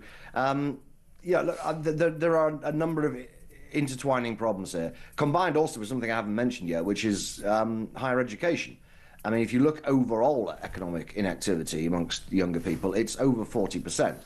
And then you've got people who are at university who by definition are not economically active, and that's okay if you're going to university with a view to getting a better job as a result of getting a degree, but for very large numbers of people that isn't happening. The average graduate wage now is not much higher than the minimum wage, and that's partly because we put the minimum wage up a lot in recent years, which has its own impact on youth unemployment, but it's also because a lot of degrees are worthless, and we need to be honest about this and say that probably now for the majority of people going to university, higher education is a straight out racket. It's a scam. People say, oh, I want to have the experience of going to university. Fine, but it's going to cost you £40,000-50,000. You'd really be better off just backpacking. It'd be a lot cheaper and you'll have a better time. People are being conned into higher education. You mentioned just before the break that we've ended up with a situation where people need a degree to do jobs that you didn't need a degree in the past. Nursing, for example, is quite a good example of that. So people are being kind of coerced into getting a fairly worthless degree just because everybody else has one. But I think employers are starting to see through this racket now and would actually rather have somebody who had been working for 3 years rather than been at university for 3 years. So people need to think very carefully about whether the course they're doing at university really is going to help them, because it's not helping them and it's not helping the economy to have people out of the labour market for 3 years, getting themselves in a huge amount of debt for a degree which actually isn't going to help them get a better job. Yeah, I'm glad you listened to my rant before the break, because I was going to ask you about that. I mean, Ken in Lancashire says that my definition of journalism reflects the way police recruitment has gone. This is part of the problem. It's a lack of social mobility, because I'd imagine the almost million young people who are not working, studying or job hunting are not the sort of upper middle classes or the upper classes or even the middle classes. They're probably from, sort of poverty-stricken communities where options don't seem very good. And actually, if they had the opportunity to just walk into a local newspaper and train on the job, or join the police and train on the job, or whatever it may be, actually that might be motivating, because they're more interesting, perhaps, and more rewarding careers where you're really sort of sharpening skills and interacting at large with the wider world than sort of sitting in a call centre or something like that. Yeah, I mean, the government could start by, in the public sector, getting rid of the requirement to get degrees for things like policing and nursing. In fact, I think they are doing that with nursing now. That would be something, and then hopefully the private sector would follow. I think the private sector, by and large, is pretty sensible about this anyway. But, of course, you do have to have, we're talking about jobs at like working behind a bar or working in a hotel where nobody thinks you need to have a degree. You still need to have young people who are prepared to do the jobs. And this is the other thing. You know, we had incredibly high levels of immigration, as you know, for quite some years now. And the argument has been, quite rightly in many cases, that the economy needs people to do these jobs. But at the same time, we've got rising youth unemployment in particular.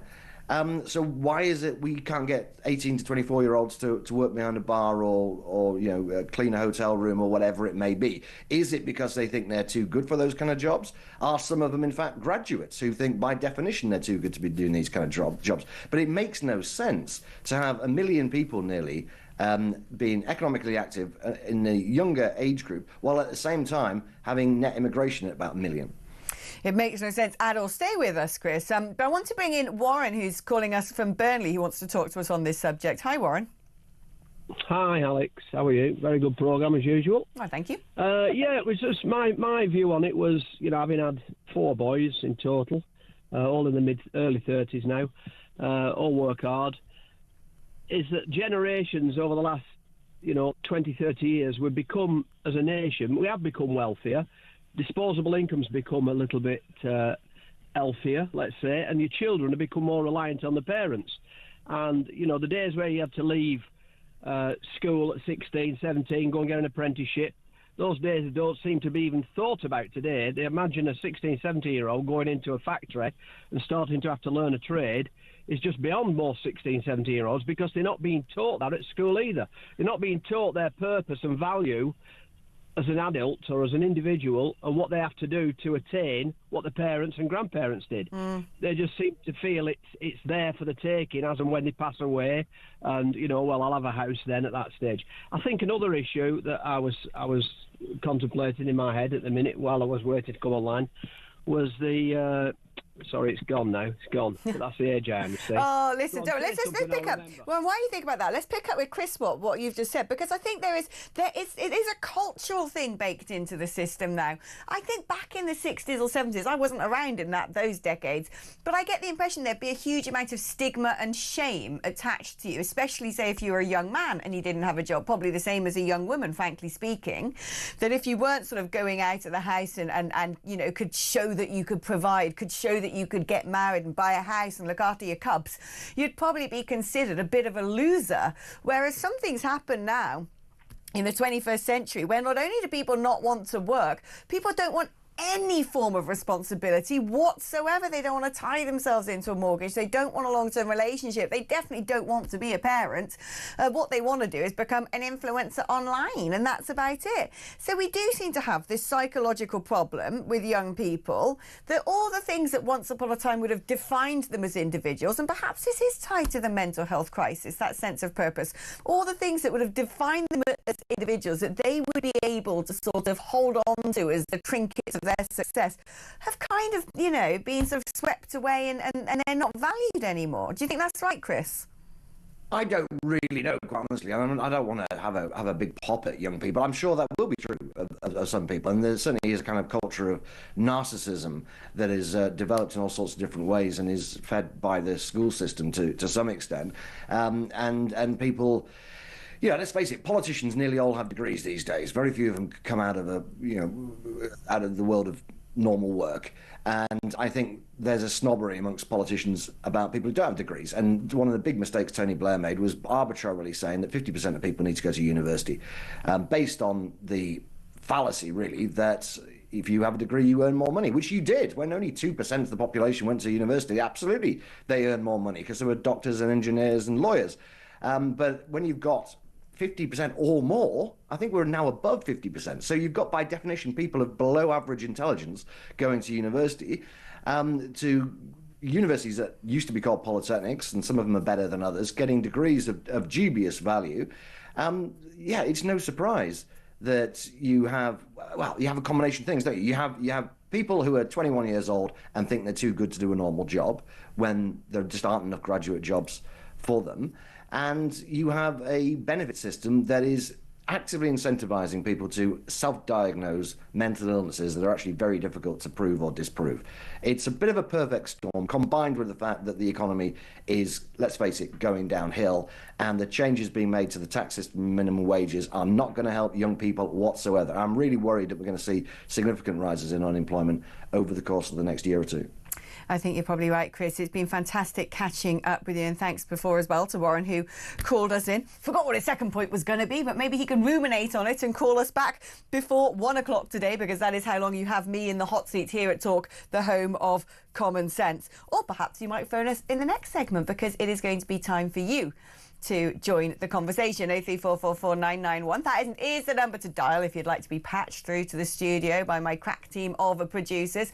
It's lovely Abby answering the phone today, so say hi, Abby, when you call up. There she is. She's actually on the phone, looked at me there. She's a gorgeous thing.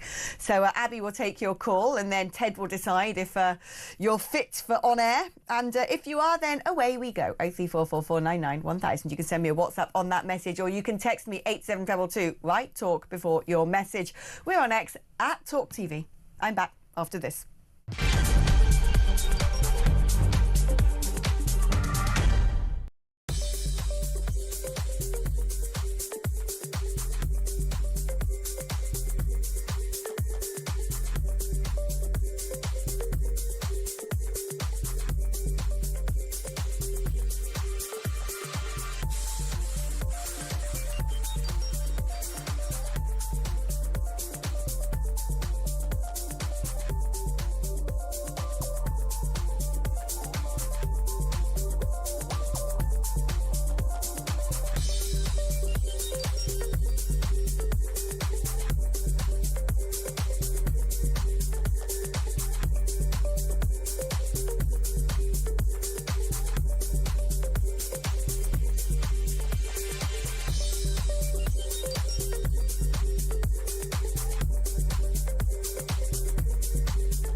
Across the UK, on DAB+, on your smart speaker, on your smart TV, and on your side.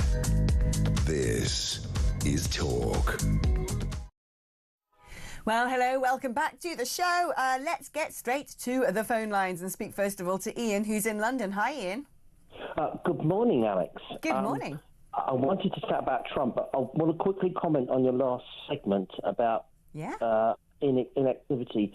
The pair of you perfectly encapsulated the trap that young people are in, and you didn't condemn them, and you must be congratulated. And the young people have been robbed of the most important thing in life, and that is hope. And that's been done by the liberal elite. Yeah.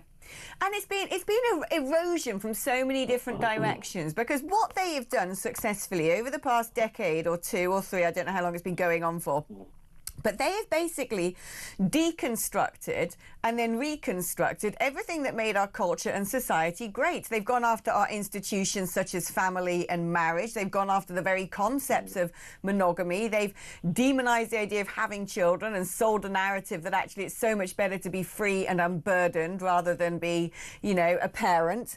They have basically sold the idea that good old, honest, hard work isn't good for you anymore. It's jobs people don't want to do. Instead, it's far better to import people to do those jobs. They've made home ownership almost an impossibility. And so when you take away these trappings of humanity, and it goes back to our basest instincts as human beings, you know, I am Neanderthal, I have cave, I have wife, I build fire, I protect children, I go hunt for meat. You know, this is how we're wired up to be as hunter-gatherers and societal animals. Well, you don't have to hunt and gather if you can sit at home and just order some sort of munch on Ocado. You don't have to, you know, protect your youngsters when you're being told don't even have them in the first place. Climate change and, oh, it's better to be free and really sexually permissive and instant gratification is everything. You don't need to wait for anything anymore. You can have it all at the click of a button. Why be tied down? Define yourself as you want. Your identity can be anything. You know, they've basically undone and reprogrammed what it is to be a human being. So people have just stopped being a human being. It's like some dystopian sci-fi horror film. Yeah. It is. Yes. Yeah, you know, we shouldn't be surprised when we've got a load of people walking around attached to these machines who are pretty much the living dead. They're automatons. They would rather be, you know, they're strange avatars online where they take photos and put all these filters on bunny ears and little noses and whiskers and all that. It isn't their dream world. You know, they don't have to go out and, you know, smell the fresh air, and they don't know what the feel of the grass between the toes is anymore. They don't care. And it's been, we sort of, we're getting very philosophical now, aren't we? But it's almost as though the advancement of technology is starting to rob what it means to be human. And we're on the cusp now of a huge industrial change with AI. And there are those people who are like, this is the future, really important. And I say, yes, you're right. When it comes to using AI to figure out how to cure cancer, it'd be great to use a bit of AI to stop people looting a co-op, wouldn't it? That would be nice. That would be a sensible application. But there are other people who are also rightfully very wary of what this means for humanity itself. When all of a sudden it's not a person behind making a track that's going to be really popular. It's going to be a machine who's just pulled together various notes by sucking up a load of information that already exists and regenerating it into something that people go, oh, that's a nice ballad. But, you know, how can you emotionally attach to something that hasn't been made by a fellow human? I think this is the world we're living in now. Anyway, that was philosophy with Alex. Let's go on to the next call. Let's speak to Corinne, who's in Manchester. Hi, Corinne. Hello. Hi. Hi. So, I was just listening to the gentleman that was talking earlier on. He was talking about that generally do these people think that they're too good to go into jobs in the hospitality industry. What you've got to take into account is the damage that's been done to the hospitality industry. My father has been in the hospitality industry for 50 years. I worked for him for 25 years. I'm sick at the moment because I've got potentially oncological issues. Yeah, thank you very much. So we've got 10 to 15 people that message us daily that are aged between 18 to 24. Do you have any job? Kitchen porter, I'll be a waiter, I'll be a waitress. Yeah. How much jobs? Oh, I am so glad you have said this, Corinne. You are absolutely right. The hospitality sector has been absolutely battered. And we also did this thing, didn't we? Because I, like most people, worked in the hospitality sector when I was at school and when I was while I was at university and after I left university. And I loved it. One of the best jobs I ever had was working in a pub. It's really good fun. I used to work in a nightclub as well, this place called Interaction in Gloucester. I used to make cocktails and have to wear like fancy dress costumes, and thankfully digital cameras and Facebook did not exist, so none of this is being recorded for posterity, some of the things I used to wear. But it was great. I loved it. It's hard work, but it's great work because it also becomes your social life. But then I remember a bit later on, and again, so this is sort of after my time when I worked in hospitality, You then go into restaurants and pubs, and all the staff would be from Poland or Lithuania or Czech Republic, which is fine. They were great, actually. They were great at those jobs. But it's also they were given preferential treatments. They got the jobs before perhaps the British kids got jobs. Now, the hospitality sector in London anyway is dominated by people who have come over from India. Again, they're great. We love them. They're really nice. But you have to ask yourself, in some places, these jobs are just haven't even been traditionally given to Brits for the past 10, 20 years, so why would they be applying for them? And then in others, like you're saying, people are saying we want these jobs and they don't exist. They're just not there, and we've had since Christmas, everybody's so frightened of this budget in April. We run a Carby restaurant, so and it's very much the grey pounds that comes in during the day, that keep the day going, and then it's the young ones that come in and after work at night time. So you've got the ones that the elderly that are watching the budget aren't coming in during the day now because they're having to cut those little treats they gave themselves during the week and the little meetings that they went to in a little group.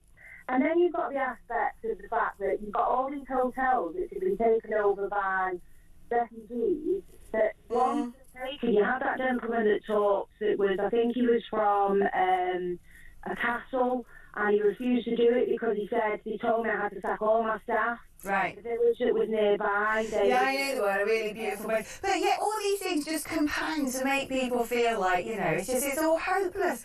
Come in, good luck, by the way, with, I'm sending you all my love and prayers. With what you're going through, and also, let's just hope at some point someone helps the hospitality sector because it's so important for community as well. Now, very quickly, let's speak to Blaze, who is in Wales. Hi, Blaze. Hi, Alex. How's it going? Yeah, good. And out of interest, you don't happen to have a brother called Breeze, do you? A brother named who? Breeze. I don't know. Oh, sorry, I just know a Blaze in Wales, and his brother's called Breeze. True story. And so I saw the name, and I was like, it couldn't be. There can't be that many people called Blaze in Wales, but apparently there are. It's a cool parents of that. The very cool parents. Right, anyway, fire away. Firstly, wonderful show. I've only been listening and falling in love every single day a little bit more for the last 2 weeks. Finally found my people. Wonderful to hear you guys just calling it out for what it is, standing up to it all. I just common sense is pervading, and it's wonderful. Thank you so much, everybody. Secondly, on this note of these youngsters not being able to find ambition, find life, and all the rest. A few years ago, when I was growing up, if you were to enter a school race, the first, second, and third were given a trophy, and they were paraded. They were shown as an achievement. And if you lost, you had to sit and deal with that loss and figure out how that made you feel, and whether you wanted to be a loser again, and whether that was going to make you work harder, so on and so forth. Then now everybody gets participation trophies. That has been removed, you see. So everybody just gets easy access to everything. So therefore, they don't know what it means to work hard for something. You've hit the nail on the head, Blaze. It's like everything's got to be too easy, too nice, instant gratification, instantly available, too comfortable. Don't upset someone. It'll be damaging for their mental health. And, people have stopped saying the word snowflake, but about 5-10 years ago, everyone was a bit of a snowflake, and we stopped using that word because that's what, don't upset the snowflakes by calling them snowflakes. But you're right. This is what I'm talking about, robbing people of purpose. When you rob people of purpose, you also rob them of reward. You can't have it both ways. Blaze, thank you ever so much. It's great to have you on the programme, and I'm glad you found your tribe. We're here for you. Right, we're taking a short break now, but don't go anywhere because all of this continues just after this.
across the UK, on DAB+, on YouTube, on your mobile, and on your side.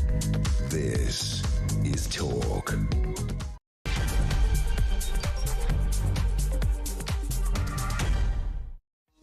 Hello, welcome back. Final hour of my show today. It's been wonderful having your company. Do stay tuned to Talk, the home of common sense, because after me, there's just so much more greatness to come. I'm just a humble little Friday urchin. That's me. Right. If you want to get in touch during the course of the show, 03444 991 is the number to call. Standard network rate and all of that. You can use that to send me a WhatsApp message as well, or leave me a voice note on WhatsApp. I do love playing those out. If you'd rather text because you're more old school, you can write the word talk and then type in your message and send it to 87222. And we're on X at talkTV. But now let's go back to our top story of the day, which is that iconic meeting, that historic moment. This is the new bromance in world affairs. It's Sir Keir Starmer meeting Donald Trump. And the cameras were all there to record every single delicious minute of it until they went and had their lunch and had the proper conversations. And wasn't it a sight to behold? There you have big old Donald Trump sitting like a kind of orange silverback gorilla, legs splayed, hands in that church position, taking control of a meeting. He just fills a room with his presence, talking to wimpy, weak, lily-livered loser, little Sir Keir Starmer. His legs crossed like that ninny desperately needed a wee-wee, leaning as far away from Donald as he could, fumbling with sort of like, you know, shaking hands to pull out his special letter that he's got to give to the president while he's on his visit. Oh, I've got this. So unprecedented. This is really magical. Look at my special letter. And Donald takes it, pulls back and sits in his chair, unfurls the letter, reads it, you know, squinting, pursing his lips, and then turns around to little Keir, who's come on his visit, and says, read that last paragraph, read that out. Oh, yes. Here it is. It says, should I have a watch of that clip, actually? Because it's too delectable. Rather than me talk about it, let's just enjoy it for everything that it is.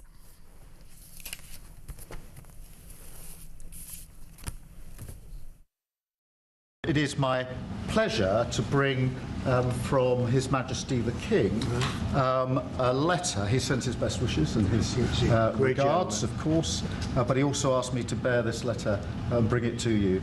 So can I present the letter from the King to Thank you very much. Am I supposed to read it right now? Yeah, please do. I will do. I've got to tell him what your reaction is, so I need to know. He is a great gentleman. A great, great gentleman.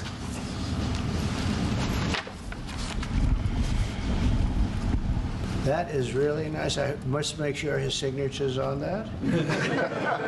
Otherwise, it's not quite as meaningful. It is, and that's quite a signature, isn't it? How beautiful. He's a beautiful man, a wonderful man, and we appreciate it. I've known him, gotten to know him very well, actually. Yeah. First term and now second term. Perhaps you'd like to say what that very important paragraph... Yes, so this is a letter from His Majesty the King. It's an invitation for a second state visit. This is really special. This has never happened before. This is unprecedented. And I think that just symbolises the strength of the relationship between us. So this is a very special letter. I think the last state visit was a tremendous success. It was. His Majesty the King wants to make this even better than that. So this is truly historic, an unprecedented second state visit. He wants to talk that through with you. And that says at Windsor. That's really something. Oh, well, they're sucking up and they're sucking up. I don't know if you could suck up any more than that without being redefined as an actual Dyson vacuum cleaner. Let's speak to the inimitable James Whale and get his thoughts on this. And he is joined by also equally brilliant and impressive Greg Swenson, Chairman of Republicans Overseas UK. James, I got to go to you first. I mean, come on now. It's like light and day with those two. You couldn't get more different personalities, could you? Hi, Alex. No, you couldn't. And I was very worried that Starmer was going to drop us in it. And rather than drop us in it, he acted like the head boy of some public schools speaking to the headmaster. And I you know, I have to be honest, I'm a big fan of Trump. I've never known anybody in politics get things moving so quickly. You know, might not like what he says, but the way he's got things moving is brilliant. Yeah, I mean, that's it, isn't it, Greg? I mean, when it comes to a president, he is presidential. You don't have to be liked. You don't have to say, I've taken my kiddies to a Taylor Swift concert and have nice sort of funky glasses bought for you by Lord Ali. You have to be a big boy, a big player. Do you think that one of the reasons why Donald Trump seems to like Starmer so much is because he knows he can push him around? Yeah, look, it's pretty obvious that Starmer's not the alpha male in that room, and Trump clearly is. So I don't think there's any surprises there. I think, if anything, the bar was pretty low for the prime minister. So I think he did okay. He didn't humiliate himself too much. I thought that the only real flaw in that last clip you played, I thought he was handling himself well, a little too much with the hand on the shoulder. But at the end, when he said the 2019 state visit was a great success, I thought that was pretty insincere, given that half of his government was probably protesting on the streets and calling for Trump's removal from the United Kingdom and voting against him speaking in Parliament, all that stuff. I mean, they were pretty shameless back in both visits, the 18 visit and then, of course, the 19 state visit. Yeah, I mean, this is the thing, James, actually. I mean, he's very good, isn't he, Starmer, at saying one thing one year, changing his mind and doing completely the opposite just to curry favour. And it does seem he's desperate to curry favour with Starmer. Does this give you hope that, given he's so weak-willed and useless, that actually he's now essentially the ventriloquist's doll of Donald, and that means that we are being remotely run by a sensible person at last? Yeah. Absolutely. I'm 1,000% in agreement with you. I was really concerned that Starmer was going to mess everything up. And now I consider that probably, and this will annoy a lot of those little woke, lefty, liberal, miserable, grotty people who wander around yelling stupid things. There was a couple of them on. I watched Question Time last night. Oh, my God. There was that one person on the panel. She was hopeless. She could barely get a sentence out and just repeated the usual leftist tropes. Oh, she drove me mad. How could you be a lecturer? Anyway, that's another story. The problem is that I still don't think we're grabbing the seriousness of the situation in the world today. We need to be drilling for oil, getting any minerals we can get out of our country so we don't rely on anyone else. We need to start buying and building munitions for our armed forces today, not a few years in the future, now. And we need to reorganize the armaments of this country. Forget green issues, forget NHS, forget education, forget everything, because unless we are a safe nation, then we are nothing. Yeah. And to hear some of these people go on about, well, I don't think we should cut foreign aid. Why not? Because a lot of that foreign aid doesn't go where they think it should. This is exactly right. And this is where I'm hoping that, Starmer does become the ventriloquist doll, the pet of Trump, the lapdog of America. Because he's already there. He's already there. The message from America has been this. You need to protect yourselves. You need to build your economies. You need to take global threats, particularly when they're in your backyard, seriously. You need to get real when it comes to your relationship with Beijing. This seems to be the message over and over again. And you need to allow people to point this out to you, not throw them in clink when they want to say mass immigration has been a disaster. On this note, when it comes to security, Greg, let's have a listen to this clip, first of all, on the Chagos Islands deal. And I want you to sort of let me know what you think on this, because it sort of blindsided me a bit. I was kind of expecting America to go, this is terrible. But that isn't quite what happened. Keir Starmer has signed a deal to give away the Chagos Islands to Mauritius. Will you approve that deal? Well, we're going to have some discussions about that very soon, and I have a feeling it's going to work out very well. They're talking about a very long-term, powerful lease, a very strong lease, about 140 years, actually. That's a long time.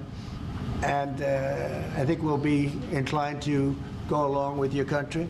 Yeah, I think it's a little bit early. We have to be given the details, but it doesn't sound bad. Yeah, please.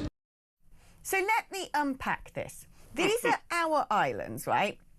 that for some reason we're now giving to Mauritius, which has nothing to do with them other than back in colonial periods we kind of co-govern the two together, but otherwise it's a country thousands of miles away that has no idea what Chagos even is. We're going to be paying them so America can have an airbase there. I mean, of course Trump thinks that's a good deal because we're paying for them to have their airbase there, when actually the easiest thing to do would be, here, America, we seem to be in a mess with this on the UN. It's your airbase. Do you want to buy these islands off us? That's surely what we should have said to someone like Donald Trump, because he's a transactional fellow. He gets what a deal is.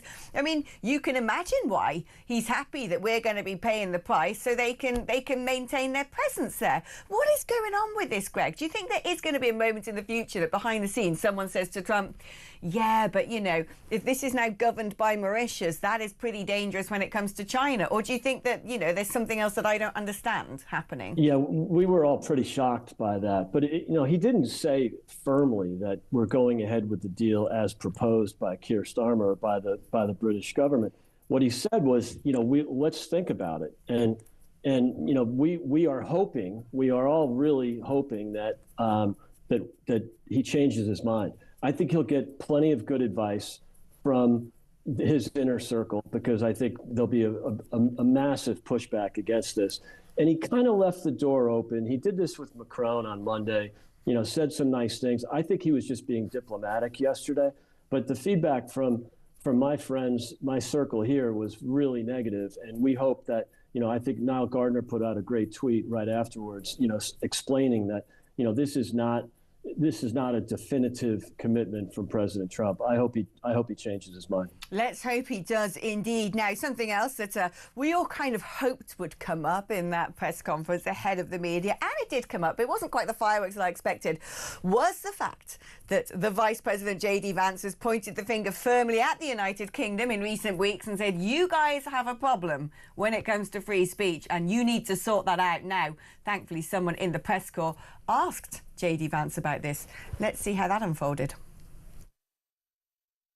Look, I said what I said, which is that we do have, of course, a special relationship with our friends in the UK and also with some of our European allies. But we also know that there have been infringements on free speech that actually affect not just the British. Of course, what the British do in their own country is up to them, but also affect American technology companies and, by extension, American citizens. We've had free speech for a very, very long time in the United Kingdom, and it will last for a very, very long time. Well, no, I mean, certainly we wouldn't want to reach across US citizens, and we don't, and that's absolutely right. But in relation to free speech in the UK, I'm very proud of our history there. All right, Kermit. He was pretty quick to interject and cut across J.D. Vance. We've got free speech in the UK. We don't, though, do we, James? No, not really. There are so many rules and regulations, which I found years ago when I started doing the sort of programs I do, because they were really popular and are still really popular in America. But, you know, Alex, people like you and I and others here on Talk have to be very careful, because we don't have the freedom that they have in America. So our freedom of speech is curtailed. And what I'm concerned about now is this kind of backdoor controlling of free speech. You know, if you mention anything that they can jump on, you're a right-wing racist. If you complain about other people coming to this country and trying to live a life. They don't want to come to this country. I don't know why they come here. Probably because we're very easy to con. I don't know at the moment.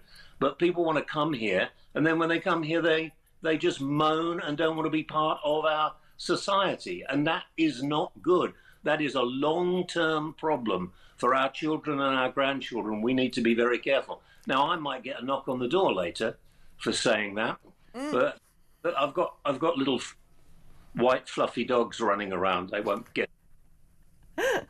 Now, I want to ask you about this, Greg, because you are an American living in London. So if it comes to summing up what the cultural attitudes are like and comparing free speech, I always say that if you are thinking something that you really want to say and you know that it's true but you're not saying it, then you're already in prison, aren't you? You're basically in a prison in your mind. You don't have free speech.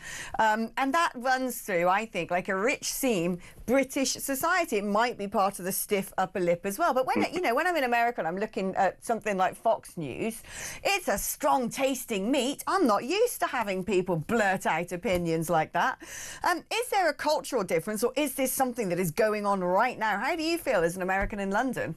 Well, I think there's a cultural difference for sure, but more importantly, there's a governance difference. And, you know, Keir tried to back away from the topic by saying we have a rich history or proud history.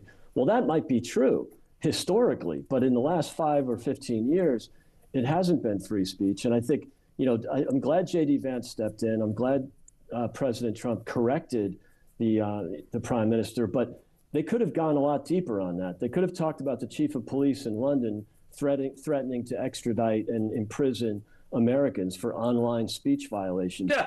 Threatening, you know, harmful content is what they call it, and that's code for censorship. Yeah. But remember, it's the governance, and we have a little scar tissue in the U.S. because the last administration was outright censoring views that they didn't agree with. They did it during COVID. If you said anything about, you know, lockdowns or school closings or vax mandates that were negative, you got censored from social media. And of course, the mainstream media completely ignored it. And then, of course, you had the Hunter Biden laptop where the campaign, as well as the Biden administration, was working directly with the media companies. So it's all about governance. We both have rich histories of free speech. Ours is a little bit more clear because it's written and it's in the First Amendment. But the histories are consistent and aligned. The problem is the governance, and that's why I hope that they push this. I hope that J.D. Vance continues to push this. I love J.D. Vance. Your final thoughts, James, if we're talking about harmful content. That's pretty much you. You are harmful content. Bring it on. No, well, I think you're taking over now, Alex, and I'm very proud of the fact you're doing it. And what a great station. We've got Mike, we've got Julia, we've got Kevin, we've got you and others, and are pushing forwards the fact that broadcasting has got to change and is changing. Because you know what is the king of content at the moment? It's podcasts. And so in the future, that's how people will listen. And that in effect, a podcast is talk radio. So I'm happy that our freedom of speech will not be controlled. What I'm not happy about is the fact that I think we have a prime minister who doesn't have leadership qualities, and I'm slightly concerned. That's putting it mildly, James. The Prime Minister looks like he's going to wet himself for most of that press conference. Leadership qualities, my backside. Although he does know how to use his apparatchiks in these sort of corridors of the judicial system to crack down on us, doesn't he? James, it's been wonderful having you on the programme. It's like a reversal. I kind of started my existence at Talk by being there for you. You used to get me on your show a lot. I know. You made me, James. I'm your protégé. I'm very proud, Alex. Very proud indeed. Oh, thanks. One day you might live to regret it. James Whale and Greg Swenson. Brilliant to have them both on the show. We have a bit of breaking news for you.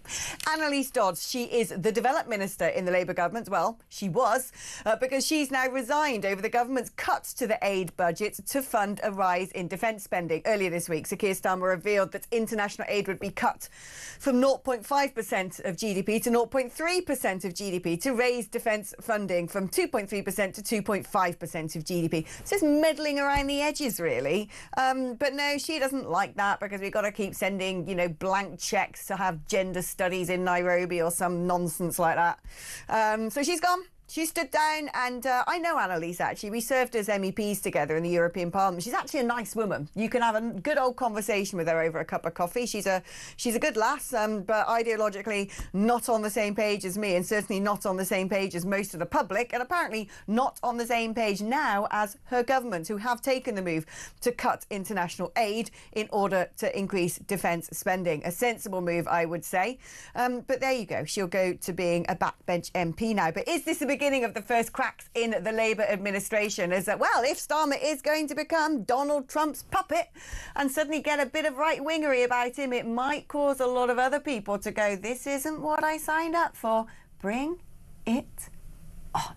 Right, we're going to take a short break now, but when I come back after the break, it's your opportunity to get in touch. The number to call, 0344 499 1000. Standard network rates apply. You can use that number to send me a WhatsApp message or indeed leave me a voice note on that there app. 87882 is the number to text me. If you're using that route, you've got to write the word talk before you send your message, because that's how it knows how to find its way to my computer. Otherwise, probably wasting your time, energy and money. And we're on X at talkTV, and it's your turn to add to the conversation after this.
We allowed, over the last 12 months, 850,000 foreigners to come and live here. These are not illegal migrants, these are legal. There are, I think, it's like, are we like 70 million people living now, or is it more? This country's full, and yet these politicians, this isn't just Starmer and his useless gang, this is the Tories before, are just letting millions of more people to come and live here. It's mad.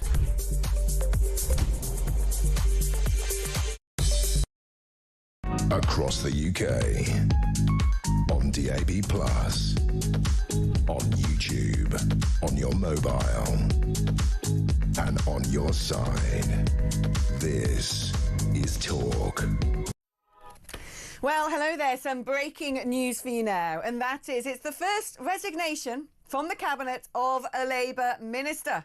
It's Annalise Dodds, the development minister. She has resigned over the government's cuts to the foreign aid budget, cuts that were made to fund an increase in defence spending. A massive increase, but it wasn't, was it? Because early this week, all Sir Keir Starmer was reveal that international aid would be cut from 0.5% to 0.3% of GDP. And that money would go to defence instead, which is rising from 2.3 to 2.5% of GDP. So basically a 0.2% of GDP has just moved from one department to the next. Hardly groundbreaking. But the move, of course, was criticised by charity and NGO sectors. Yes, because that's their salaries. That's their money right there, isn't it? As well as former development ministers. Now, Ms Dodds previously was Shadow Chancellor under Starmer. She was replaced by Rachel Reeves in a letter that she's published on social media. I was just having a little eyes on then. She said she delayed the resignation until Starmer returned from his trip to Washington to meet Donald Trump. Now, let's give you a little excerpt from that. It's quite a long letter, covers all sorts of things, but this is the bit you need to know. She said, ultimately, these cuts will remove food and healthcare from desperate people, deeply harming the UK's reputation. Going to come back to this in a minute, but make a note of that yourself. I know that you've been clear that you are not ideologically opposed to international development. Well, it's still there, isn't it? But the reality is that this decision is already being portrayed as following President Trump's slipstream of cuts to US aid. So, first of all, let's go to the end bit. it's being portrayed as following President Trump's cuts to US aid. Well, it is. He's literally doing as he's told right now. President Trump says, do you not think it's nutty to be spending all your taxpayers' money on boneheaded, bogus projects overseas when instead you could be, I don't know, heating the home of pensioners, defending your country by having weapons? Maybe that's a good idea instead of writing checks to weirdos in, you know, Sudan or something to teach some sort of climate dance. But on that subject, when Annalise says these cuts will remove food and healthcare from desperate people, no, they won't. How do you know that? The 0.2% of this budget that's moved could easily be the 0.2% that was teaching, you know, trans activist drama lessons in, you know, wherever, Eritrea. Maybe this is just the chaff on the surface that nobody needs. The rubbish stuff where you've got this whole cartel of leftist do-gooders who think they're so important and so wonderful because they're out there doing work in the charity sector, they're helping the poor. No, you're not helping the poor. I know about you guys. I've seen you with mine own eyes. That's right. I used to live over in Africa and I know who you are. I've got the measure of you. One of the funnest things I've ever seen online in recent weeks is good old Rory Stewart, the guy who looks like a Nick Park plasticine character or some sort of, I don't know, Madame Tussauds statue that's been left too close to a radiator. You know who I mean. He was there getting very upset because due to the cuts to US aid, his wife's charity called Saffron Meadows or something, Sapphire Mountains, I don't know, some sort of... It's not like Feed the Children, is it? It's some knobby name for a non-existent non-entity of a money recycling system. But anyway, his wife's charity, who's already received a load of money, wasn't going to get its next $1 million. $1 million. This isn't going to the Red Cross. This is going to some charity. And do you know what they did, right? They took money to teach people in Afghanistan about modern art. But not just any old modern art. There's this clip circulating where there's a woman, I don't know if it's his wife or not, I think it might be his wife, but she's there speaking in this like dark and dingy room. There's one woman sitting in a hijab, some sort of translator, and they're showing a photograph of that urinal thing, but is it Marcel Duchamp or something? That urinal piece of art going, this is a urinal. This is actually a piece of art in the West. And you're like, if you want the Taliban to bomb us, show us that, you know, why not show them that that's the sort of nonsense we do over there? We'll definitely think we're mental. But why is millions of pounds going to stuff like that? I mean, we do it in the UK. We're literally, this is not feeding people. It's not food and it's not water. It's not digging wells. It's none of that stuff. It's stupid woke stuff so people with short fringes and big plastic chunky jewellery can feel good about themselves because they wouldn't last for a second in the private sector, would they? All those people who work for the NGOs and the charities, they're just balmy people who couldn't cope in the real world. They have to invent this whole industry and all these fake news jobs for themselves because they wouldn't manage 1 minute if they had to have a proper blimmin' career. Anyway, right. That's my thoughts. What are yours? Let's speak to Barry in Staffordshire. Hi, Barry. Hi, Alex. Great show. Great rant. Agree with everything you've just said. Oh, thanks. What do you want to talk about, though? Your earlier segment about the younger people not wanting to work. I've got two things with this. One, I employ a lot of people, and 90% of my staff are over 50. And I was standing doing a big function, and there was 18 staff, and every single one but one was over 50, and the oldest was 76. I just can't get the other ones. They just don't want to turn up. Wow. They just don't, and we pay well above. What sector is that in? I'm in hospitality, which is being annihilated, and you know, there's nothing wrong with it. It's a great career. It's got lots of prospects. I mean, I lived in America and Hong Kong through the industry, and I've done well out of it. But it is hard work. Yeah. And the other thing as well, he's going on about university. My son, he went to a good school, and all his friends and peers were all staying on to do A-levels, and he didn't want to do it. And he went to train as an electrician, and he's 22 next month, and he's on silly money. There's just no one doing it, and I don't understand why I think because you have to work, and because me and his mum are self-employed, we've created a work ethic in him, and he's doing really good. He's now on solar, and I don't understand it. There's so much work out there. You know, they're going to got a trade. I mean, I remember him going to college and looking at all these trades, And you know what it's like if you want anything done now, you can't get anybody. Yeah.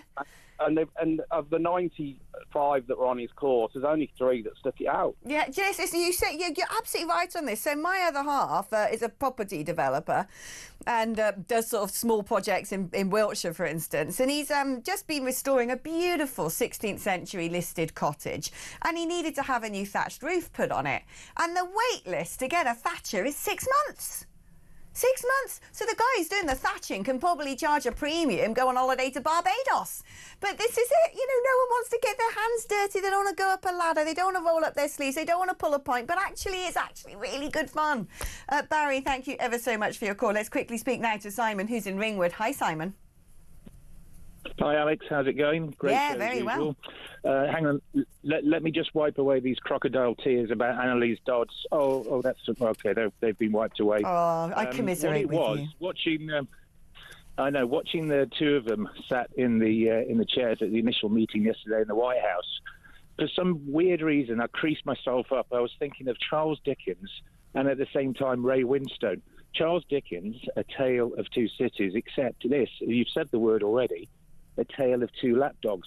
You've got little Lammy sat there, shivering, hands clasped. You've got slightly less little Starmer, who is, of course, Trump's lapdog. And you know what lapdogs do? And I'm very wary of little dogs because I'm a Royal Mail postman. If you get on the wrong side, they'll snap, and they need to be disciplined. And that's what Trump will do.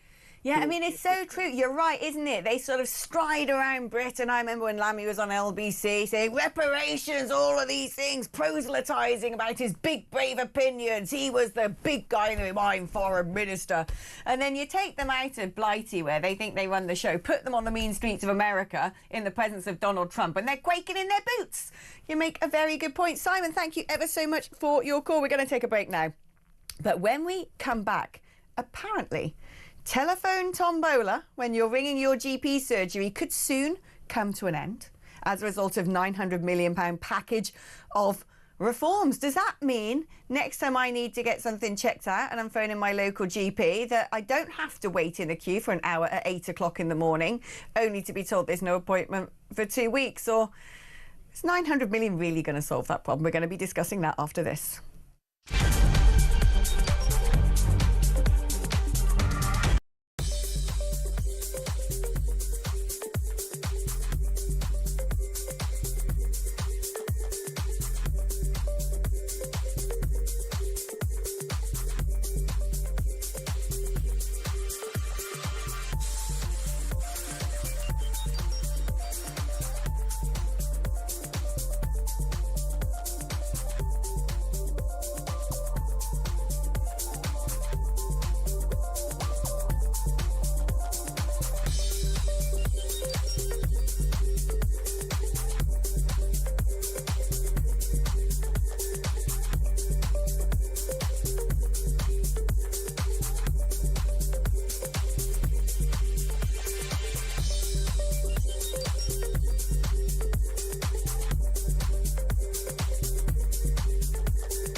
Across the UK, on DAB+, on YouTube, on your mobile, and on your side. This is Talk. Hello there, welcome back to the programme. Now, I don't know what it's like in your area, And I think it really is very much a postcode lottery when it comes to your GP surgeries and local medical provision. I can tell you right now, it's shocking in London. I had the worst flu of my life the other week. I mean, I've never, well, not the other week, it seemed to drag on for a whole month. I've never been so poorly. And part of it, I got the worst vertigo, like this vestibular neuritis or something. I couldn't hear, I couldn't see, I felt nauseous, I could barely walk, I couldn't focus. It was like just getting off the waltzers 24 hours a day. It was actually quite terrifying. Anyway, I got to a stage where I couldn't trust myself to climb up the stairs or make a cup of tea because I was a wreck. And so I went to stay with my parents in Gloucester for a week. And while I was there, I was like, I really, really don't feel well. And they said, you've got to go to the doctor. And so phoned their out-of-hours surgery, and they had like a clinic for people who were not registered as patients in Gloucester. And I phoned them up, got through straight away, and they said, can you come in half an hour? I was like, what? This is a revelation. Because when I'm in London, whatever I do to try and get in touch with my GP surgery, short of actually going in there with some sort of arms or something and demanding an appointment, I don't stand a chance. You can't get through to them by email, by phone, by whatever. It's a nightmare. But apparently the government are saying that at least when it comes to the telephone tombola, that will come to an end because there's going to be a £900 million package of reforms where people were going to be able to now book GP appointments online. Well, it sounds good. It's amazing that you can get a takeaway online and you can, book a plumber online and book your car for MOT online, and yet this doesn't exist when it comes to medical care, because believe you me, it does if you happen to live in Belgium where I used to live. But is it really going to be the silver bullet? Let's speak to Dr. Lawrence Buckman, GP and former chair of the BMA GPs Committee. Lawrence, great to have you on the programme. Now, I do think we need to get to a system where you cannot have people phoning, with that hold music at 8 a.m. where, you're 12th, 13th, 14th in the queue. The poor receptionist has to start trying to triage people of what's emergency, what isn't. But are these £900 million package of reforms going to be enough to somehow magically make the system work? They'll make a very significant difference. I should emphasise this isn't for GP pay, sadly. It's to pay staff and, more importantly, to free up the ability of practices to employ more doctors. We have the nonsense of unemployed doctors who can't get jobs. Why? Because successive governments have interfered with the GP contract, the one I negotiated in 2004, and they've made it so it's near impossible for doctors to employ other doctors. They can employ pharmacists and nurses and lots of other people. Even the nurses are restricted to some extent. And so freeing up the regulations, for which the quid pro quo is paying for the national insurance rise for employing doctors, means that they'll be able to have a lot more doctor time. And that's the beginning of ending the 8 a.m. infuriating first contact with practices where you can't get an appointment, can't get through, and then you can't get an appointment. And that will stop as more doctor time is there and as more receptionist time is funded. Well, that is music to my ears, can I just say, Dr. Buckman, because I think a lot of people out there share my concerns that, it is a scramble to get GP appointments. And if we're able to start resourcing that better, the front line, that is what we need to do. It's staggering to me. Why would all this regulation have been put on GP surgeries anyway, that they can't employ other doctors? Because they're basically supposed to be managed like little private businesses, aren't they? The regulations were gradually adjusted, I would say wrecked from 2004. Slowly, it's been made harder and harder to get doctors employed within practices because there's been a great push for non-doctors, which means pharmacists, nurses, other people, to be able to see patients from the beginning. Also, a group of people called physician's assistants. And now the pendulum has finally swung back towards allowing practices to have more doctors. And that will end this ridiculous situation where there's doctors who can't get work and practices that desperately need more doctor time. And this will make a real difference to patients. I'm also a patient as well as a doctor. And the last thing I want is to have to get in the 8 a.m. queue, which is exactly as you're describing. And I'm sorry to say it's not just in London. It is all over the UK. And freeing up doctor finances so that they can spend it on other doctors actually will make a big difference. Oh, I'm really pleased to hear you say that, and I really hope the proof in the pudding will be in the eating. But do you think we need to sort of also look at our system anyway? I mean, it's very difficult to change the way that a medical system works in a country because people are so habitually used to it being a certain process. But I always worry, and I compare my time living in Belgium where you have polyclinics basically. So if I wanted to see a physiotherapist, I could just book and see a physiotherapist. Whereas it seems to be in the UK, everything gets triaged through the GP. Before you can get to see the specialist you need, you've got to go see the GP first, who will then essentially organise the booking of that appointment for you. And so you end up with a bit of a bottleneck where if you kind of know what you need, I'm itchy, I need to see a dermatologist, you know, it'd better surely to be able to just go straight to the source of, you know, your particular speciality. Right, there's two issues with that. One is that the Belgian health system is much more complicated than ours, and it's funded significantly more generously. And that means there are more healers of all kinds. It's much easier. The number of physios in Britain is ridiculously tiny compared to the number of patients who quite legitimately want to see one. For what it's worth, the number of dermatologists is also too small. But that's one thing, is staff, is the funding to enable that to happen. And the other is the near impossibility of adjusting a system that has been geared to meeting government targets from time to time, whereas many other systems, the health service is somehow disconnected from politics to a greater or lesser extent. Since 1948, ours has been stuck with being a political religion of sorts, and it needs a thorough look at in a way that I think would be very difficult. I'm not suggesting for a second jettisoning the NHS, but enabling patients to get greater direct access requires a much larger number of people available to see them, and we don't have that. Just making it private, for example, wouldn't solve the problem, because then all you do is have a big private queue, which we already have, by the way, in quite a few specialties. Yeah, no, there needs to be some sort of root and branch reform. But I'm so pleased to hear you say, actually, that you have a great amount of hope in this £1 million package. I'm critical of the Labour government, but actually we always want the government to do a good job, don't we? Actually, we wish them well. We hope they succeed, because that makes our life a lot better. Dr. Lawrence Buckman, thank you ever so much, GP and former chair of the BMA GPs Committee. He knows what he's talking about, and he says that hopefully this will free up more doctors, more receptionists on the front line in those GP surgeries, so you might be able to get an appointment. Let's hope it works. Right, we're going to take a short break now. But apparently anti-net zero politicians are going to make voters poorer. That's according to the climate chief. Well, he's clearly got some vested interest, doesn't he? But does he have a point? We're talking about that after this.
you think stop and search is a good idea? And if so, are they right to say they have to be less aggressive while they're doing it?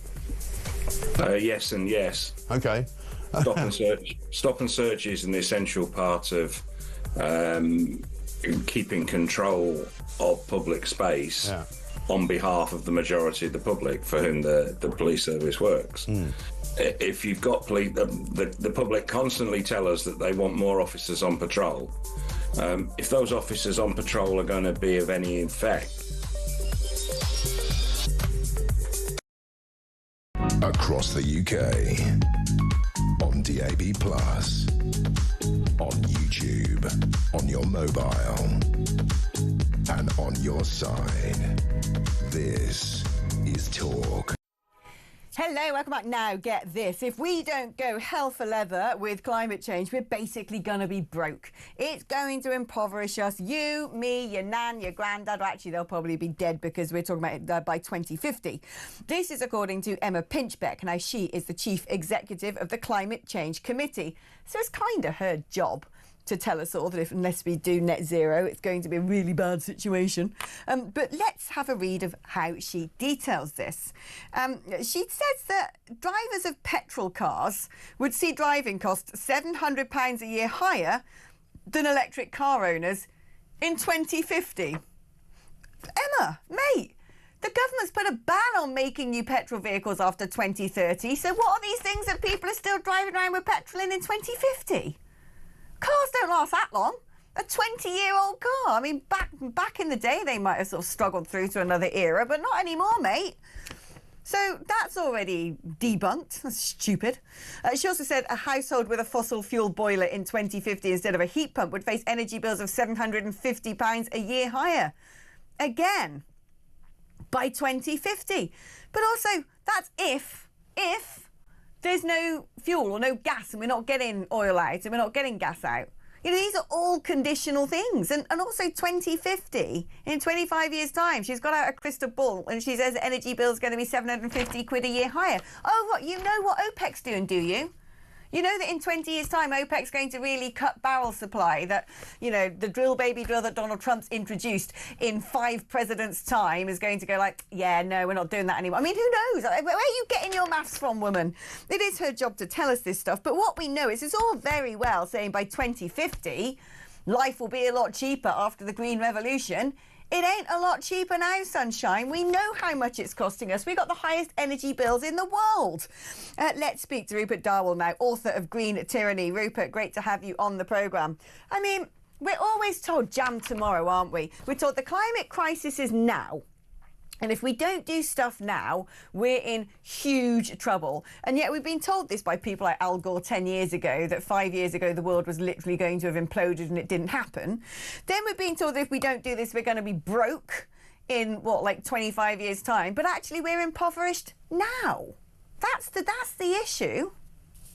Yeah, I mean, you're absolutely right, Alex. It's all jam tomorrow. Actually, it's not even tomorrow, is it? It's in 2.5 decades' time, which, you know, kind of gives you a feel for where they're coming from. As things stand, energy bills are just going to go up and up and up as we continue to go to net zero.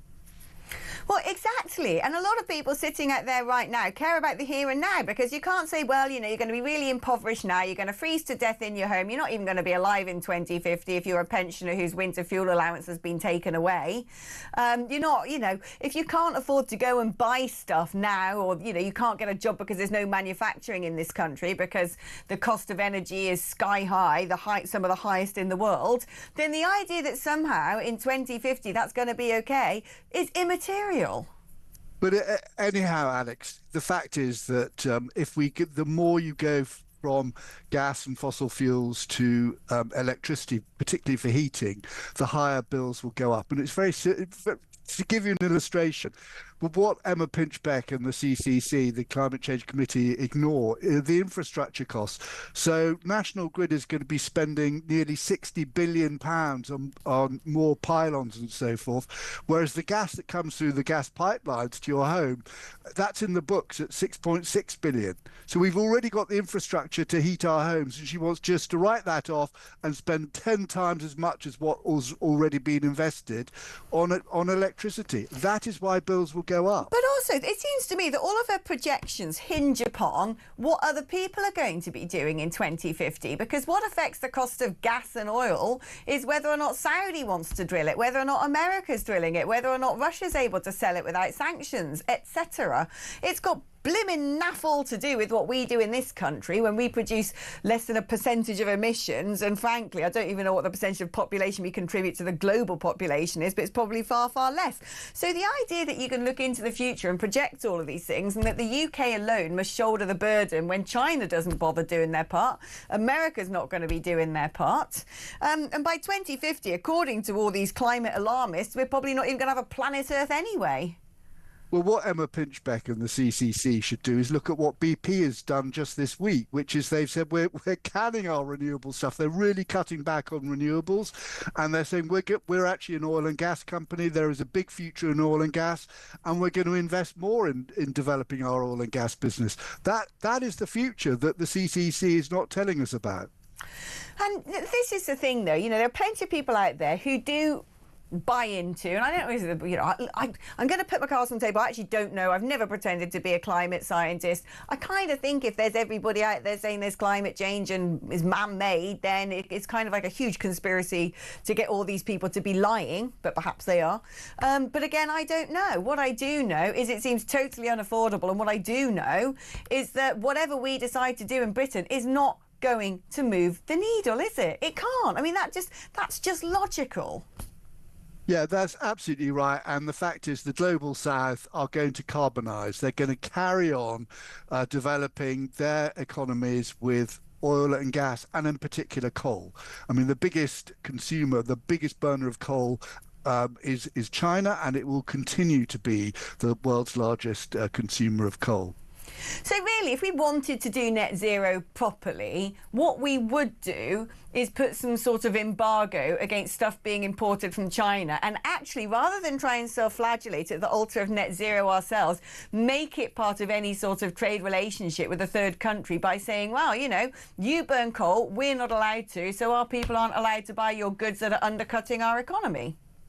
Well, that's kind of where we're heading. It's called carbon border adjustment mechanism. The EU's doing that, and Britain will follow doing that.